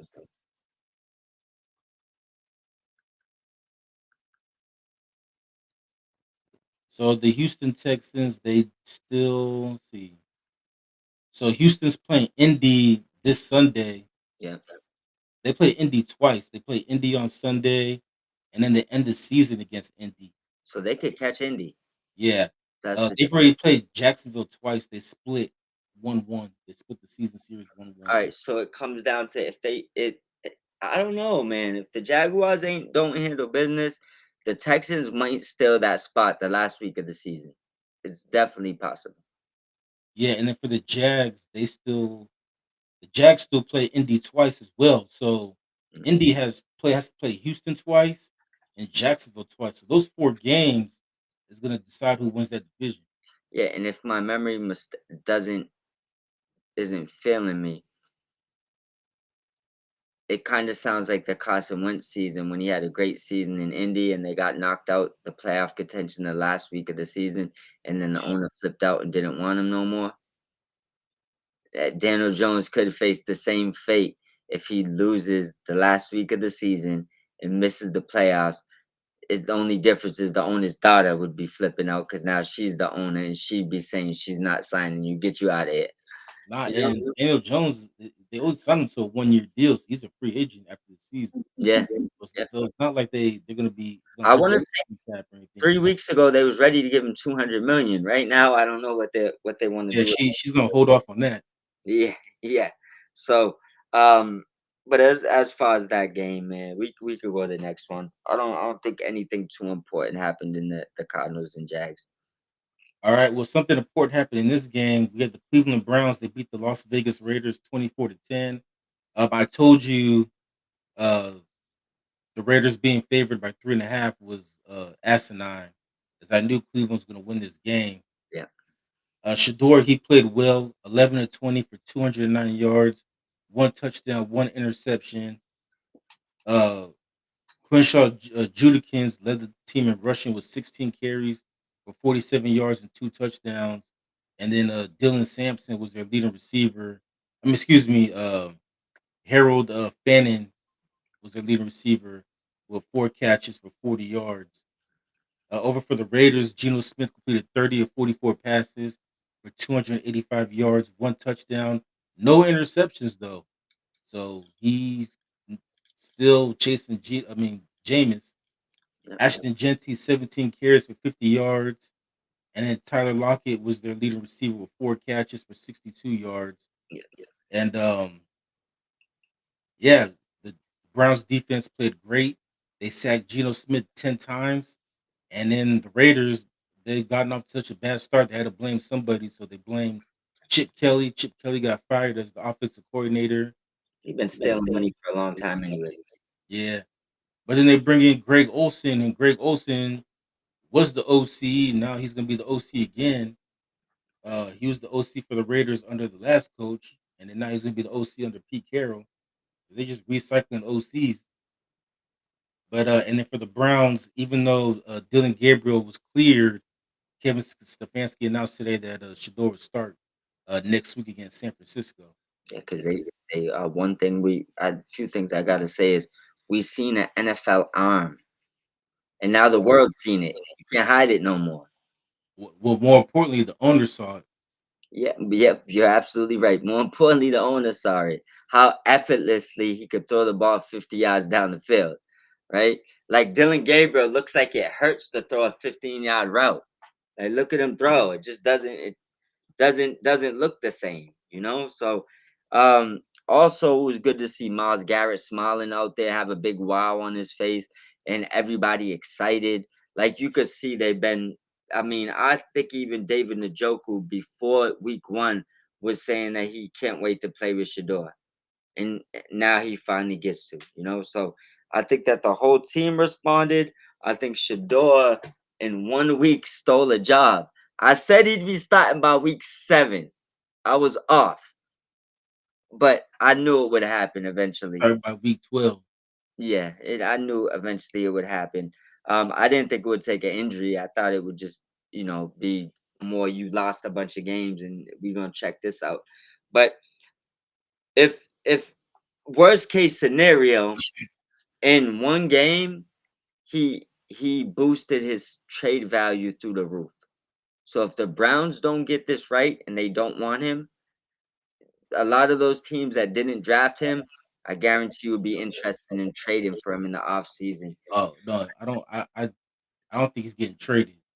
I He's the don't quarterback that the owner wanted. I think Yep, Stefanski gets fired before they even think about trading Shador. I believe so. If But I'm just saying, anything, yeah, if anything, Dylan Gabriel probably be the one that gets traded. yeah, they 'Cause might get there's released. always gonna be that one coach out there that's gonna look at Dylan Gabriel and be like, I could win with him. I could develop him. Yeah, maybe. I don't know. Or he's just gonna get released. But at the end of the day with this game, there's absolutely nothing to say about the Raiders. I'm not gonna get on Genty. I know he doesn't have nothing to work with over there. Doesn't matter how high you're drafted. Doesn't mean you're gonna run through a wall that's not blocking for you. Um, your quarterback got sacked 10 times. I doubt there was available running lanes. The fact he got 58 yards is actually pretty impressive.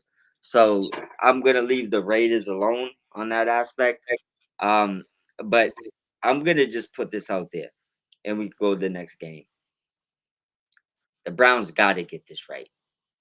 You got to get this right. Now, it doesn't mean that if Sanders comes out for a couple of weeks and don't look good, that he's your guy.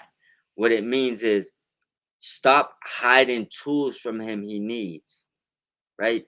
Give him every tool in the shed for him to be ready to play this week and show you what he could do. The coach needs to get behind him because if that coach doesn't get behind him, this isn't going to end well. And it starts off with a few things. For example, we all know you didn't want to draft the kid. Rumor came out that the owner did. We all know you wanted Gabriel. Um, we all watched the Browns suck for a bunch of weeks where their defense had gave them a chance to win, and you never thought about making a QB change to the injury. That's a coaching deficiency. Another thing that's a coaching deficiency. Miles Garrett deserves a game ball. Um, so doesn't the other. I forgot the other person he gave. He gave out two. Um, the other kid deserved a game ball. The problem I have is this. I've seen Sean McVay give out 3, 4, 5 game balls. I've seen coaches give out multiple game balls. Game balls are for everybody that made an important play. This is a this is where the Browns as an organization fucking suck. And I'm just gonna be just put it out there. A rookie quarterback for the Browns,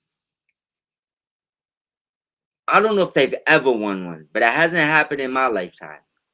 Right? I heard somebody say that it hasn't happened in 55 years. I don't know if it happened before that. I'm not sure. But what I could tell you is this, right? The rookie quarterback you didn't want to start got in there, wins his first game, and it's the first time a Browns quarterback does that in 50 plus years. and you don't give that guy a fucking game ball, shame on you. If I was the owner, I might have personally gave him a game ball. I might have got rid of the coach right then. Like I had enough of this shit, bro. Like a blind man could see in that draft, Sanders is one of the top guys. A blind man, actually, if we're being honest, could see Sanders is probably a lot better than Ward, let alone Dylan Gabriel, right? So I'll let you play this blind man shit since the draft, right? This the first rookie to win a game on his first start. He don't get a game ball. Any rookie that wins his first start gets a game ball. It's like common sense. Go find a rookie that won his first start, didn't get a game ball. Stefanski gotta go, bro. Like if I was a Browns fan, you gotta go because you're fighting against us being good. So speaking on a Browns perspective, I'm not back. I wouldn't back that coach. There's no way in hell, man. Because if you see a light at the end of the tunnel and he's trying to leave you and keep pulling you back to the dock, it's time to move on. Like maybe he's not the coach they thought he was, but if he can't see the difference between those two quarterbacks, which is night and day, I wouldn't want to be in my coach because if you can't see the gap between the quarterbacks, how do I know you're judging wide receivers and all this other stuff right? You can't see that one of these guys got a wild NFL arm, probably could throw 80 yards, and one of these guys looks like his shoulder's gonna fall off when he throws an out route. Like you can't see that because everybody else can.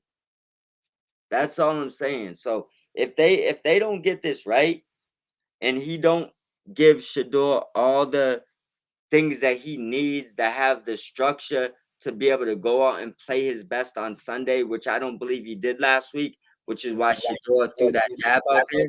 You know what I'm saying? Mhm. Fire the coach after this week. Bring in the coach that likes Shedeur.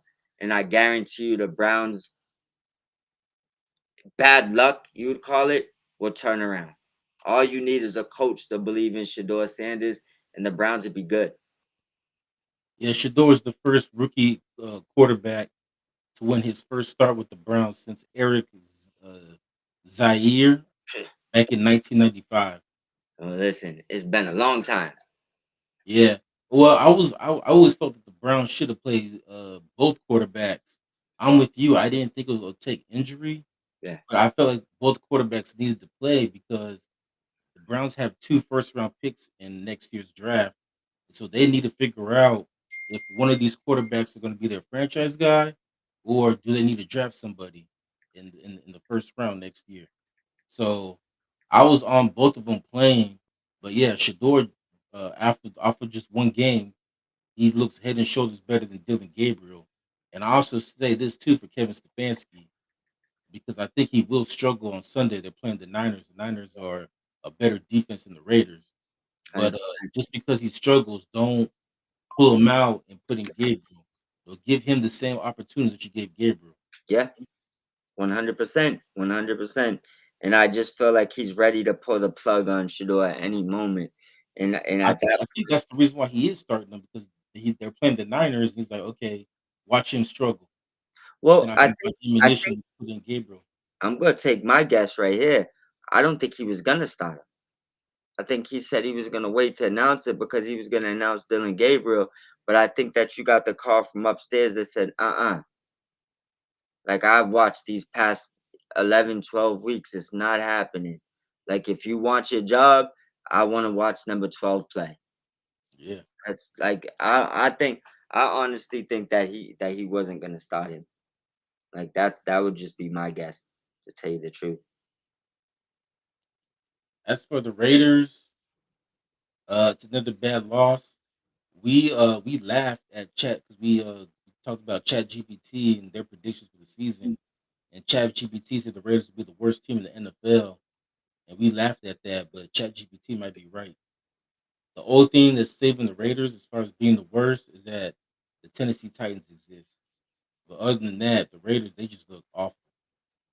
Yeah, they definitely do, man. I don't know. We laughed about that in the beginning, saying we didn't think they was the worst team in the NFL. They are right now. They're the worst team in the NFL. They are, and then also too, like it proves that records, even though the Raiders and the Giants have the same record, Yeah, they're It's not the same they're team. not records are not created equally. Yeah, Like the Giants, they're 2-9. If I'm a Giants fan, I have hope. Like our future looks bright. yeah, If I'm a Raiders fan right now, I have no hope. Like we have no future. Our coach is 75. Our quarterback, even if Gino was playing well, he's yeah, still 35 years old. Like he's not your quarterback of the future at 35. yeah, You 100%. you don't have a quarterback of the future for whatever reason. They don't play Kenny Pickett. No, because I keep saying it every week. Kenny Pickett can't be any worse. Like at this point, just play Kenny Pickett, see what you got in him. Yeah, Maybe he could be a quarterback of the future. He's still young. He's only been in the league for like 3-4 years. So I don't know why, but yeah, if I'm a Raiders fan right now, I feel hopeless. Like what do we have in store? yeah, Our coach is not the coach of the future because he's old. He's almost 80, and then our quarterback is not the quarterback of the future. And we're just wasting Ashton Genty and Brock Bowers. yeah. I mean, I don't know what they're doing, but I told you this the beginning of the year. They should have never had Flacco on the team. They should have traded Kenny Pickett, and they should have had these two kids going back and forth. I mean, it's not like nobody thought the Browns were going to win the Super Bowl. So if you started off week one with Gabriel, week two with Sanders, you could have, I mean, or maybe 2 quarters for one, 2 quarters for the other. By 5 weeks, I mean, the world could have told you who was better. They didn't want to do that because everybody know that Dylan Gabriel is not as good as Shedeur Sanders. Like everybody knows that. You know what I'm saying? But It's like not, the only thing they did that you suggested was they traded Kenny Pickett. yeah, yeah. I mean, and end of the day, I mean, the Browns are doing Brown things. That's basically what it comes down to. But if they don't get this right, I have no faith this franchise will ever turn it around. Because if anything, he'll make you millions of dollars on jersey sales right now alone. I'm interested to know how many Dylan Gabriel jerseys actually sold. Probably done. Maybe So more than you, a so dozen. you, so not only do you not like winning, you don't even like money. I mean, the Browns are still looking for their first division title since '89. Well, I would bet you money Shedeur Sanders as a backup quarterback sold way more, probably 20 times the amount of jerseys Dylan Gabriel sold. Oh, for sure. Yeah, so it's like these are the things I'm looking at. It's like this is someone that will be you like he's polarizing. I don't even know what Dylan Gabriel looks like. You see the He's a short Hawaiian kid. Yeah, but my point is, like, Sanders would have been probably already on talk shows. They probably already would have asked him to show up at a Saturday Night Live. Like, people are gonna want him to be places. Like, he can represent your franchise in another way that a plain white, not white as far as person, but a plain white canvas can't. You know what I'm saying? It's like you have something bland, and I'm giving you, something that will, take you out the box and make you more, more popular at least, right? And you wanna stay in the box. It's almost like, and I know that I'm not comparing them as athletes because LeBron's a freak of nature, and I don't think Shador is, but it's like you got your LeBron as far as a personality and as far as a celebrity. Shador could be big. So it's like you would think the Browns at least would know how to capitalize on that aspect of it, and they don't even know how to do that.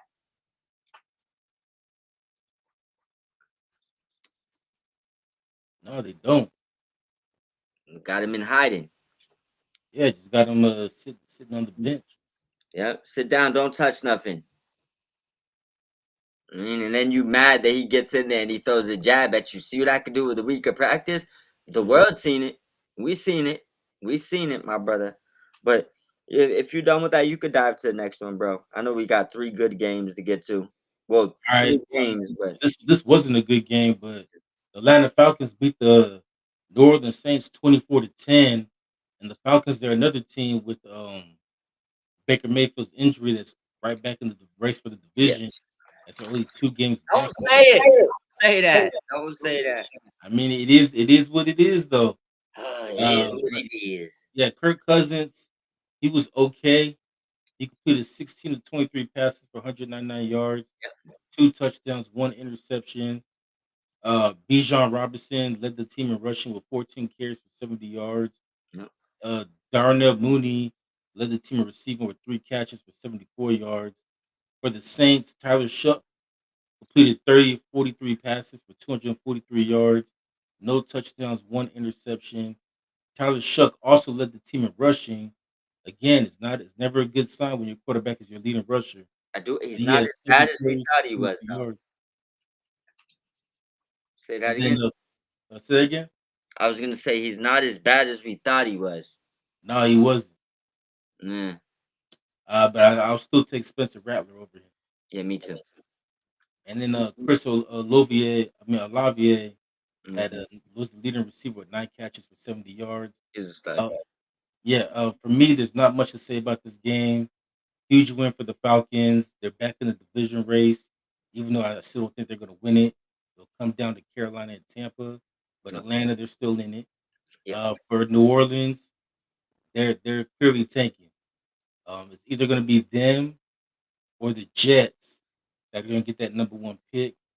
Tit- the Titans currently have the number one pick, but they're not taking Mendoza because they drafted Ward this year, so more than likely they're going to trade that pick to somebody. But I think right now the Saints are two, the Jets are three. yeah. The Jets do have two first round picks, so if anybody could trade up with the Titans, it'd probably be them. But Saints for sure are trying to get that number one pick. I think the Jets end up with it.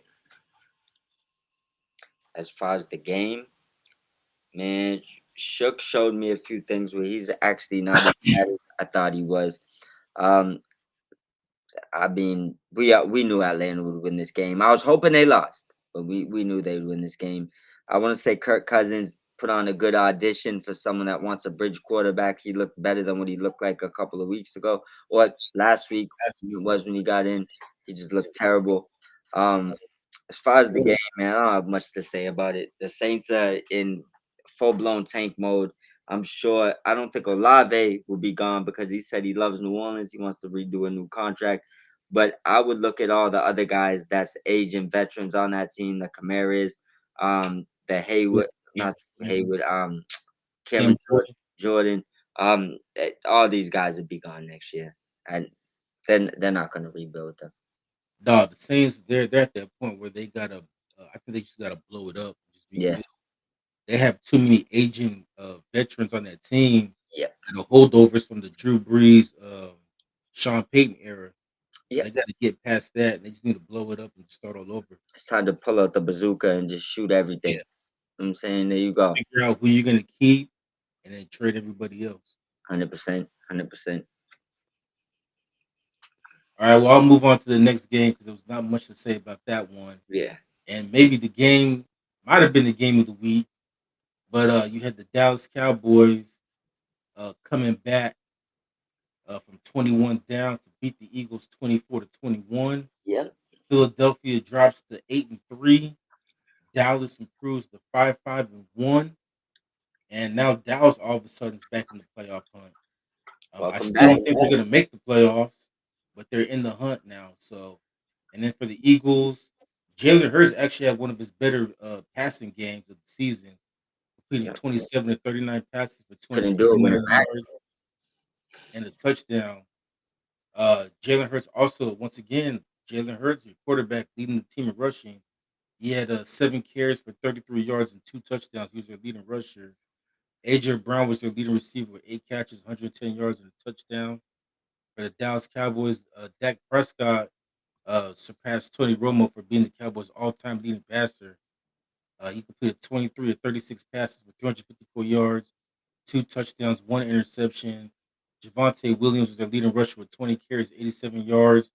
George Pickens was their leading receiver with 9 catches, 146 yards, and a touchdown.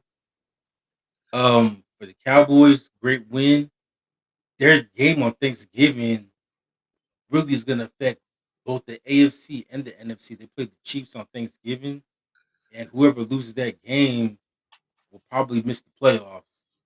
Whoever wins that game is still in the race, but that game is going to decide what happens really, how that game's really gonna affect both conferences depending on who wins and who loses that game. And then for the Eagles, they just don't look good. I mean, they get Jalen Hurts, his numbers look good, but most of that was in the first half.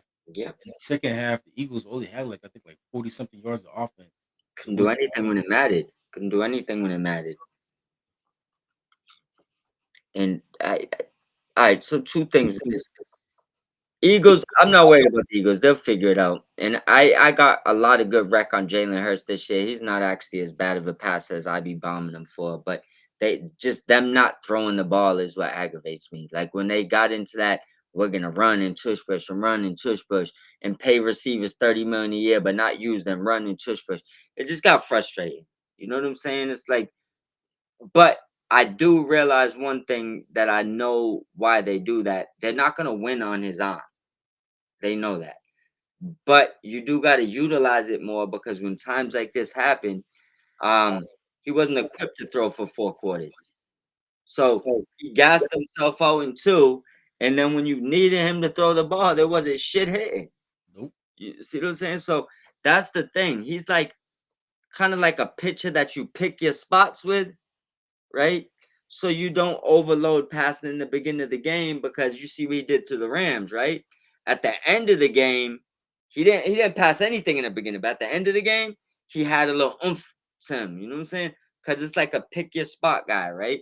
And that's why I feel like Eagles coaching frustrates everybody because you don't have a quarterback that could go out there and throw 40 times a game every week because he'd probably throw his arm off. You see what I'm saying? Like it wouldn't help you in the long run. But I do believe the Eagles is still a contender. They'll get it right before the end of the year. I'm not concerned about them. Um, Dallas, I just division games. They almost got them the first time. I just kind of had an idea that the Cowboys would win this game, right? More really like a luck in the straw because typically the smart pick would be the Eagles, right? But with that being said, the Cowboys gave themselves a glimmer of hope. I love what their running game's doing with Williams. I love what Pickens is doing. And I believe if CeeDee Lamb can stop being Butterfingers Lamb, that the Cowboys might even have a chance on Thanksgiving. But I'm not gonna pick them to win that game. I just think that when it comes to one of those teams rolling over, it's not going to be the Chiefs. That's why I picked the Chiefs last week. I think they're in playoff mode, so the Cowboys are too, but you've never done anything like the Chiefs have. So a playoff game in Thanksgiving, the Chiefs win that game. It'll probably be an ugly game because I don't expect them to score points with the Cowboys. If the Cowboys are scoring a lot, they might win that game. I expect But the this to be Cowboys defense is terrible, so I expect Patrick Mahomes to go off in this game. I understand, but it's something about the Chiefs. They're just not putting up points like that. Um, it's like maybe I hit it again. If I'm predicting scores, if I'm gonna predict the Chiefs to win, right? 27-23. I don't even think the Chiefs need 30 points. I think it just be one of those games where they might even be losing 23-20 and score a touchdown at the end to win. But like if the Cowboys score 30 plus, I believe they'll win this game. And I just don't think it will happen. But as far as the actual game, shout out to the Cowboys for keeping their hopes alive. They brought in Quinton Williams helped stop the run. Not only did they stop Barkley, but Hurts didn't do much. You know what I'm saying? So they accomplished their job, but they also got to remember you still got to get to the quarterback for some of these teams. Like stopping the run against the Rams wouldn't help you at all. Like so you're gonna force McVay to throw the ball. Doesn't always work out good. But with the Cowboys defense, we might drop 50. You see what I'm saying? It's like, bro, the way Matthew Staff is playing, you stopping the run against the Rams actually would be a bad thing. I don't know if I that'd be mean, good. they stopped the run against the Bears, but then Caleb Williams had his coming out party against them. And this is what I'm trying to tell you. So He when lit you him up. yeah, you stop the run and there's a dangerous man behind the run, it's probably not what you let the run work a little bit. A little bit. Don't have him slinging because that'll get worse for you. And that's what it gets tragic for these teams. And Jalen Hurts just don't have the capability for it to get tragic for a whole 4 quarters, and that's why the Cowboys got them. But I don't believe the Cowboys make the playoffs. Wouldn't be a shocker if they did, but I don't believe they have a playoff team. I think actually, you know what? Take that back. I believe if this was the team that had to start the year, they would have had a playoff team. This team came too late. Yeah, I agree. And then for the Cowboys, I just have two things. First of all, I want to shout out their coach, Yeah. Brian Schottenheimer. Hell yeah. Um, this team, they seem to really love playing for him, and you can Yeah. tell just by watching them. And 100%. then also too, I think they took a tragic situation with Marshawn Leland, and they've rallied behind it. So they dedicate every game to him, and you Yeah. see his teammates wearing his jersey, I like that. t-shirts. So I mean, they took a tragic situation, but it might have turned around their season because they've rallied up behind it, Yeah. and they've dedicated every game to him, and they've won since he's passed away. They've won every game. Yeah. It could be one of those things where they just want to win for him, and Yeah. they're playing hard for him. And to be fair, I think the Chiefs might be able to drop this game and still make the playoffs. Cowboys drop this game, they're not making the playoffs. Well, yeah, for the Chiefs, that's because you have no faith in Jacksonville.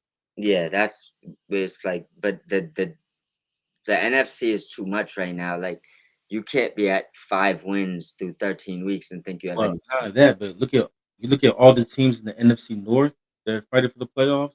You look at all the teams in the NFC West that are fighting for the playoffs. Yeah. They're all like 3 games ahead of the Cowboys.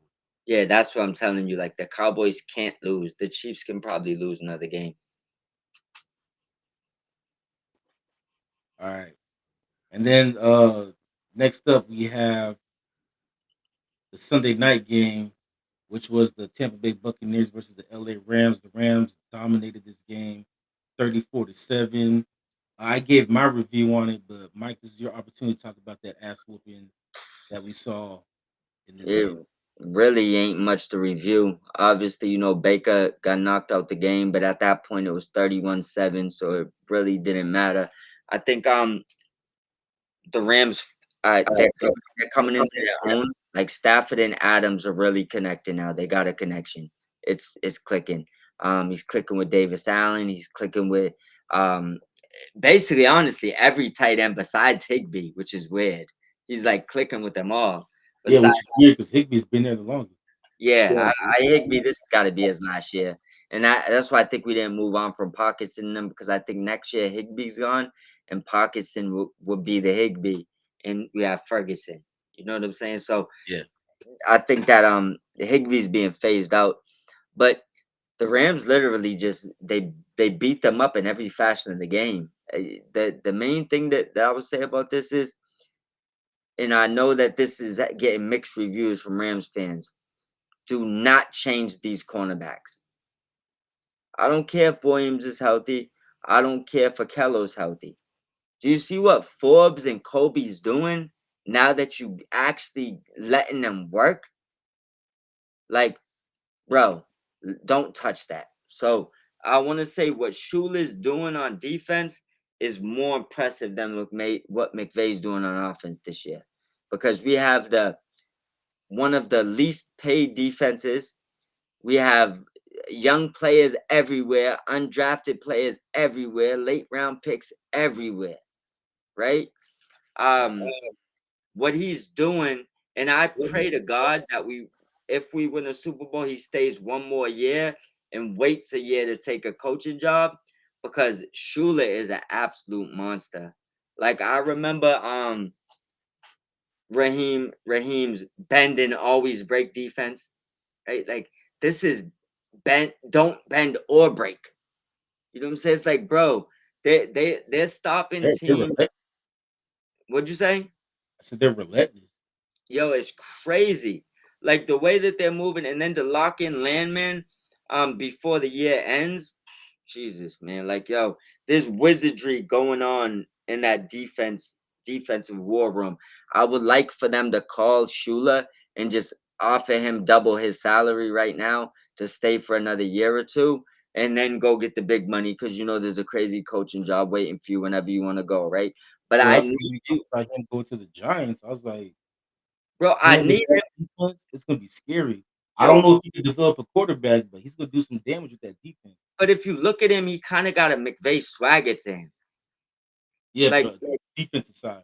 yeah, but I feel like these two guys are in the room together. I feel like he's leaving with a lot of secrets. I just want him to stay for Matthew Stafford's timeline. Like if Stafford has 2 more years, I would like him to have Shula and Shula's defense for those 2 years. And I think Shula would probably just be worth more money after. It's not like he's taking a short, but it's gonna really suck to see him leave if he leaves at the end of this year. It is gonna be terrible going through the playoffs to hear he's taking interviews. I want to hear him shut it down and say, I'm staying with the Rams for a couple more years. I'm not even looking at coaching jobs. That's what I want to hear. Yeah, and we saw how that affected the Lions last year because they're both their coordinators, instead of getting ready for the playoffs, they're too busy taking interviews. Yeah. Yeah, and we've seen that. We've seen, I mean, look at Shanahan in Atlanta.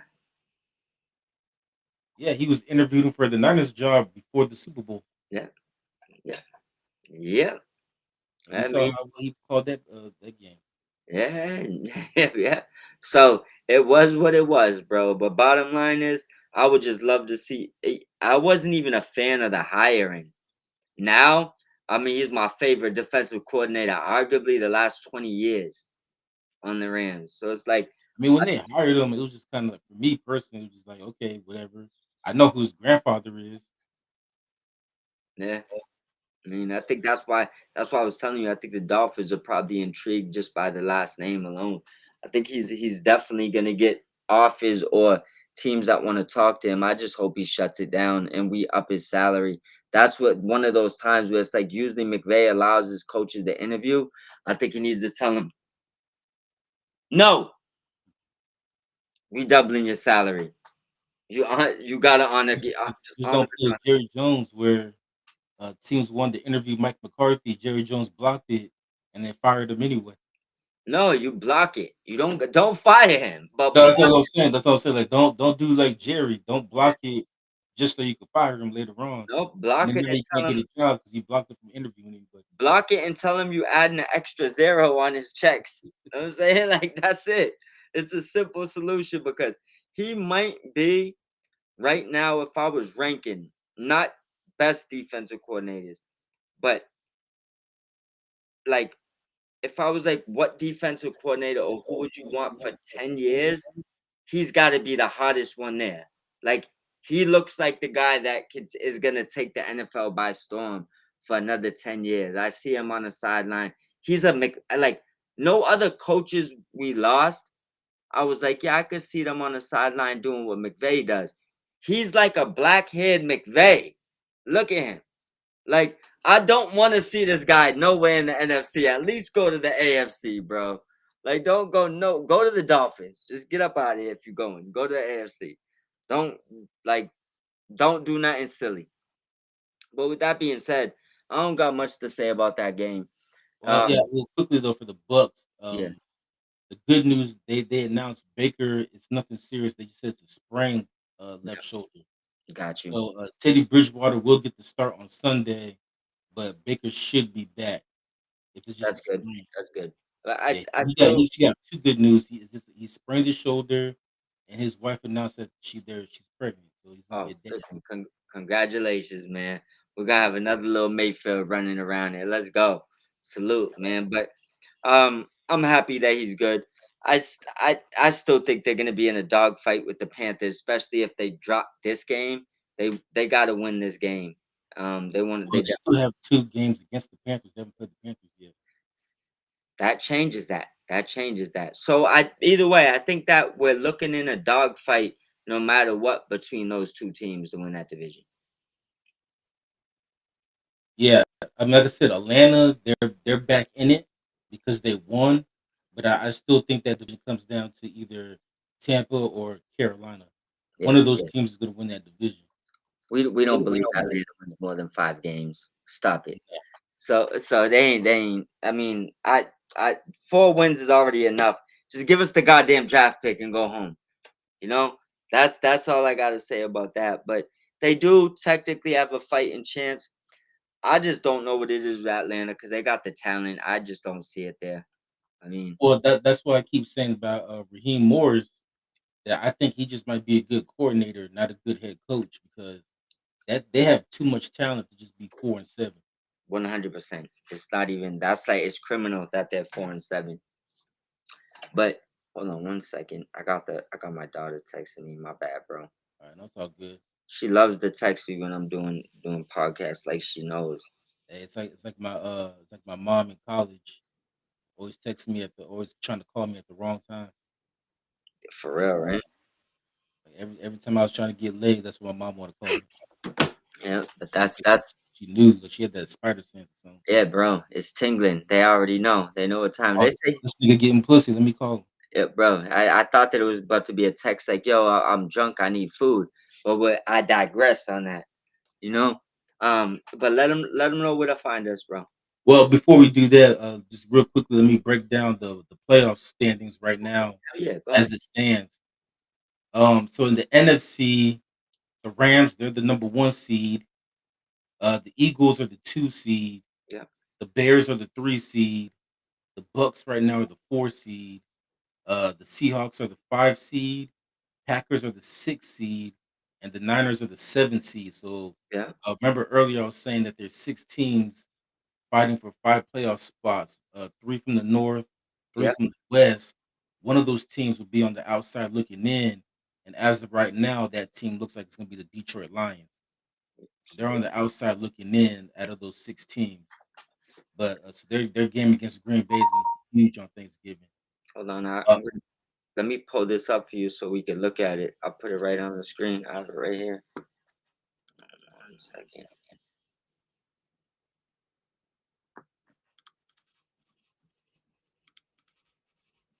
Let's throw this up there. So we got it right here. I'm gonna throw it where the Mike and Ann is though. all right. Assuming it loads. Well, in the meantime, I'll just go over the AFC. Boom, there you go. Right there. Yeah, So in the AFC, New England's the one seed, Denver's the two seed, Indy's the three seed, Baltimore's the four seed, LA's the five seed, Jacksonville's the six seed, and then Buffalo's the seventh seed. yeah. It's missing the seventh seed on these ones. No, actually, no, it's up there. It's there. I see it. Yeah. It has in a weird order. So out of so far, right now it's November 25th.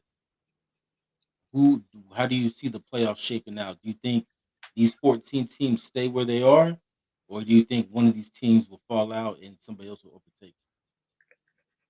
I'll say I'll put it like this. I fully expect the Packers to be out the playoffs and not to be the Lions. Everything else in the NFC, other than maybe a little bit of switched, as far as the seeding, I expect those to be the teams. Every team in there. Buccaneers could be swapped out with Carolina, but I think if Baker gets back at least next week, they'll probably hold on to that, especially with how Carolina looked yesterday. Now AFC is where I think things would change. Um, the Chiefs would definitely be in there. Take your pick. Um, the teams that I probably would see going out: Broncos locked, Bills locked. I think the Chargers are locked. Um, I, I think the Ravens probably are locked. I think the Jaguars and the Colts don't make it. I'm gonna say it now. I'm just So you gonna think call it. the Chiefs and Texans will overtake them? Excuse me. I said that wrong. Chiefs definitely make it. I don't think the Colts make it. I think that'll either be Jags or the Texans. I don't think that the Colts make it. I think they're the team that's out. I think the Jags are potentially out, so they're a team to be out as well. So both of those teams could probably be out, but I'm predicting the Colts to be definitely out. All right. So for me on the NFC side, I'm with you. I think Green Bay, when it's all said and done, will be the team on the outside looking in, and I Mm, think Detroit will get in. But that all depends on what happens on Thursday. yeah, Green Bay wins on Thursday. then That I might changes have it. to rethink that because Yeah, New England same with lost me. a lot, and Mm, Detroit will probably stay on the outside looking in, unless they can get past one of the teams from the West, which is highly unlikely. I doubt it. Yeah, if they, And, go ahead. my prediction is strictly off of believing they win on Thursday. If they don't win on Thursday, then it obviously would change that drastically. Yeah, and then but even though seeding wise though, Yeah, right now it's going to be Bears Packers in the first round, which is would be huge for the NFL. It's the oldest rivalry in the league. that would be fire. Yeah, Bears Lions also fire too, though. So yeah, but that might not happen to like the second round if yeah, things stay out where they are. If the Rams hold on to that number one seed, yeah, it's going to get the bye, yeah. and then yeah, and then Niners Eagles probably a good game too because Oh, Kyle no, I Kyle didn't say. Shanahan. I said you thought I said Rams Lions. No, Bears Lions. Bears. Oh, okay. I thought you said Rams line. Oh, no, I thought I caught that late. I knew you thought I said. No, I'm saying if you took out the Packers and Uh-huh. the Lions took that seed, then Lions and Bears would also be a good game. Yeah, even though I think the way it works though, since the Niners are over the lines, I think it'll be the Niners will jump up to 6, and then the Lions will be 7. So the Niners will play the Bears, and then the Lions will play the Eagles. Yeah, Even though the Bears and the Eagles play each other on Friday, so the winner that can also determine who could possibly get the number 2 or number 1 seed. interesting. Yeah, so that game is going to be very important as well as far as seeding goes. On the AFC, I'm with you. I think everybody's a lock except for uh the 3 and the 6 seed. Yeah, I could see um either one of those teams missing the playoffs or both. yeah. Neither would surprise me. And as far as the AFC South, like I said, Houston's coming, and then for the wild card, I'm with you. I'm not ready to give up on Kansas City yet. Even though Jacksonville does have the tiebreaker. Yeah, But yeah, I could see one of those two teams either both missing or one of them missing yeah. and the other one making it. But for the AFC South, though, like we said earlier, it's going to come down to 4 games. Indy has to play Houston twice, Yeah. and they have to play Jacksonville twice. And so That whoever division, wins those games is probably going to win that division. yeah, that division is gonna clear itself out. Yeah, because they have to play each other. Yeah. But other than that, I have nothing else to add. You said No, we're gonna keep it short, but we've been on for like almost 2 hours, over 2 hours. we always feed the fans. It's all right. They could take what they need, man. But let them know where to find us before I fall asleep on the keyboard. Yeah, so you can find us at Spotify, Apple Podcasts, Amazon Music, iHeartRadio, and Spreaker. Excuse me. And you can follow us on YouTube, like and subscribe. We just need 15 more followers, and then we can start getting live, going on live with you guys. And then also too, you can follow us on X/Twitter. For Mike, it's at Mob Squad 508. For myself, it's at Expected Ant. And then Mike can tell you all about Doobie Energy. Hey, shout out to the sponsor. So for anybody that needs to run their miles in the morning, get your workout in the gym, whatever you got to do, tap the QR code. Use the code Mob Squad 508. Get 10% off all your purchases. W Energy got multiple flavors. They all taste good. I've tried a few of them. I'm gonna actually sample a few more online, and I'll show a few of them to you on some of these upcoming videos. But other than that, I'm ready to get up out of here, my brother.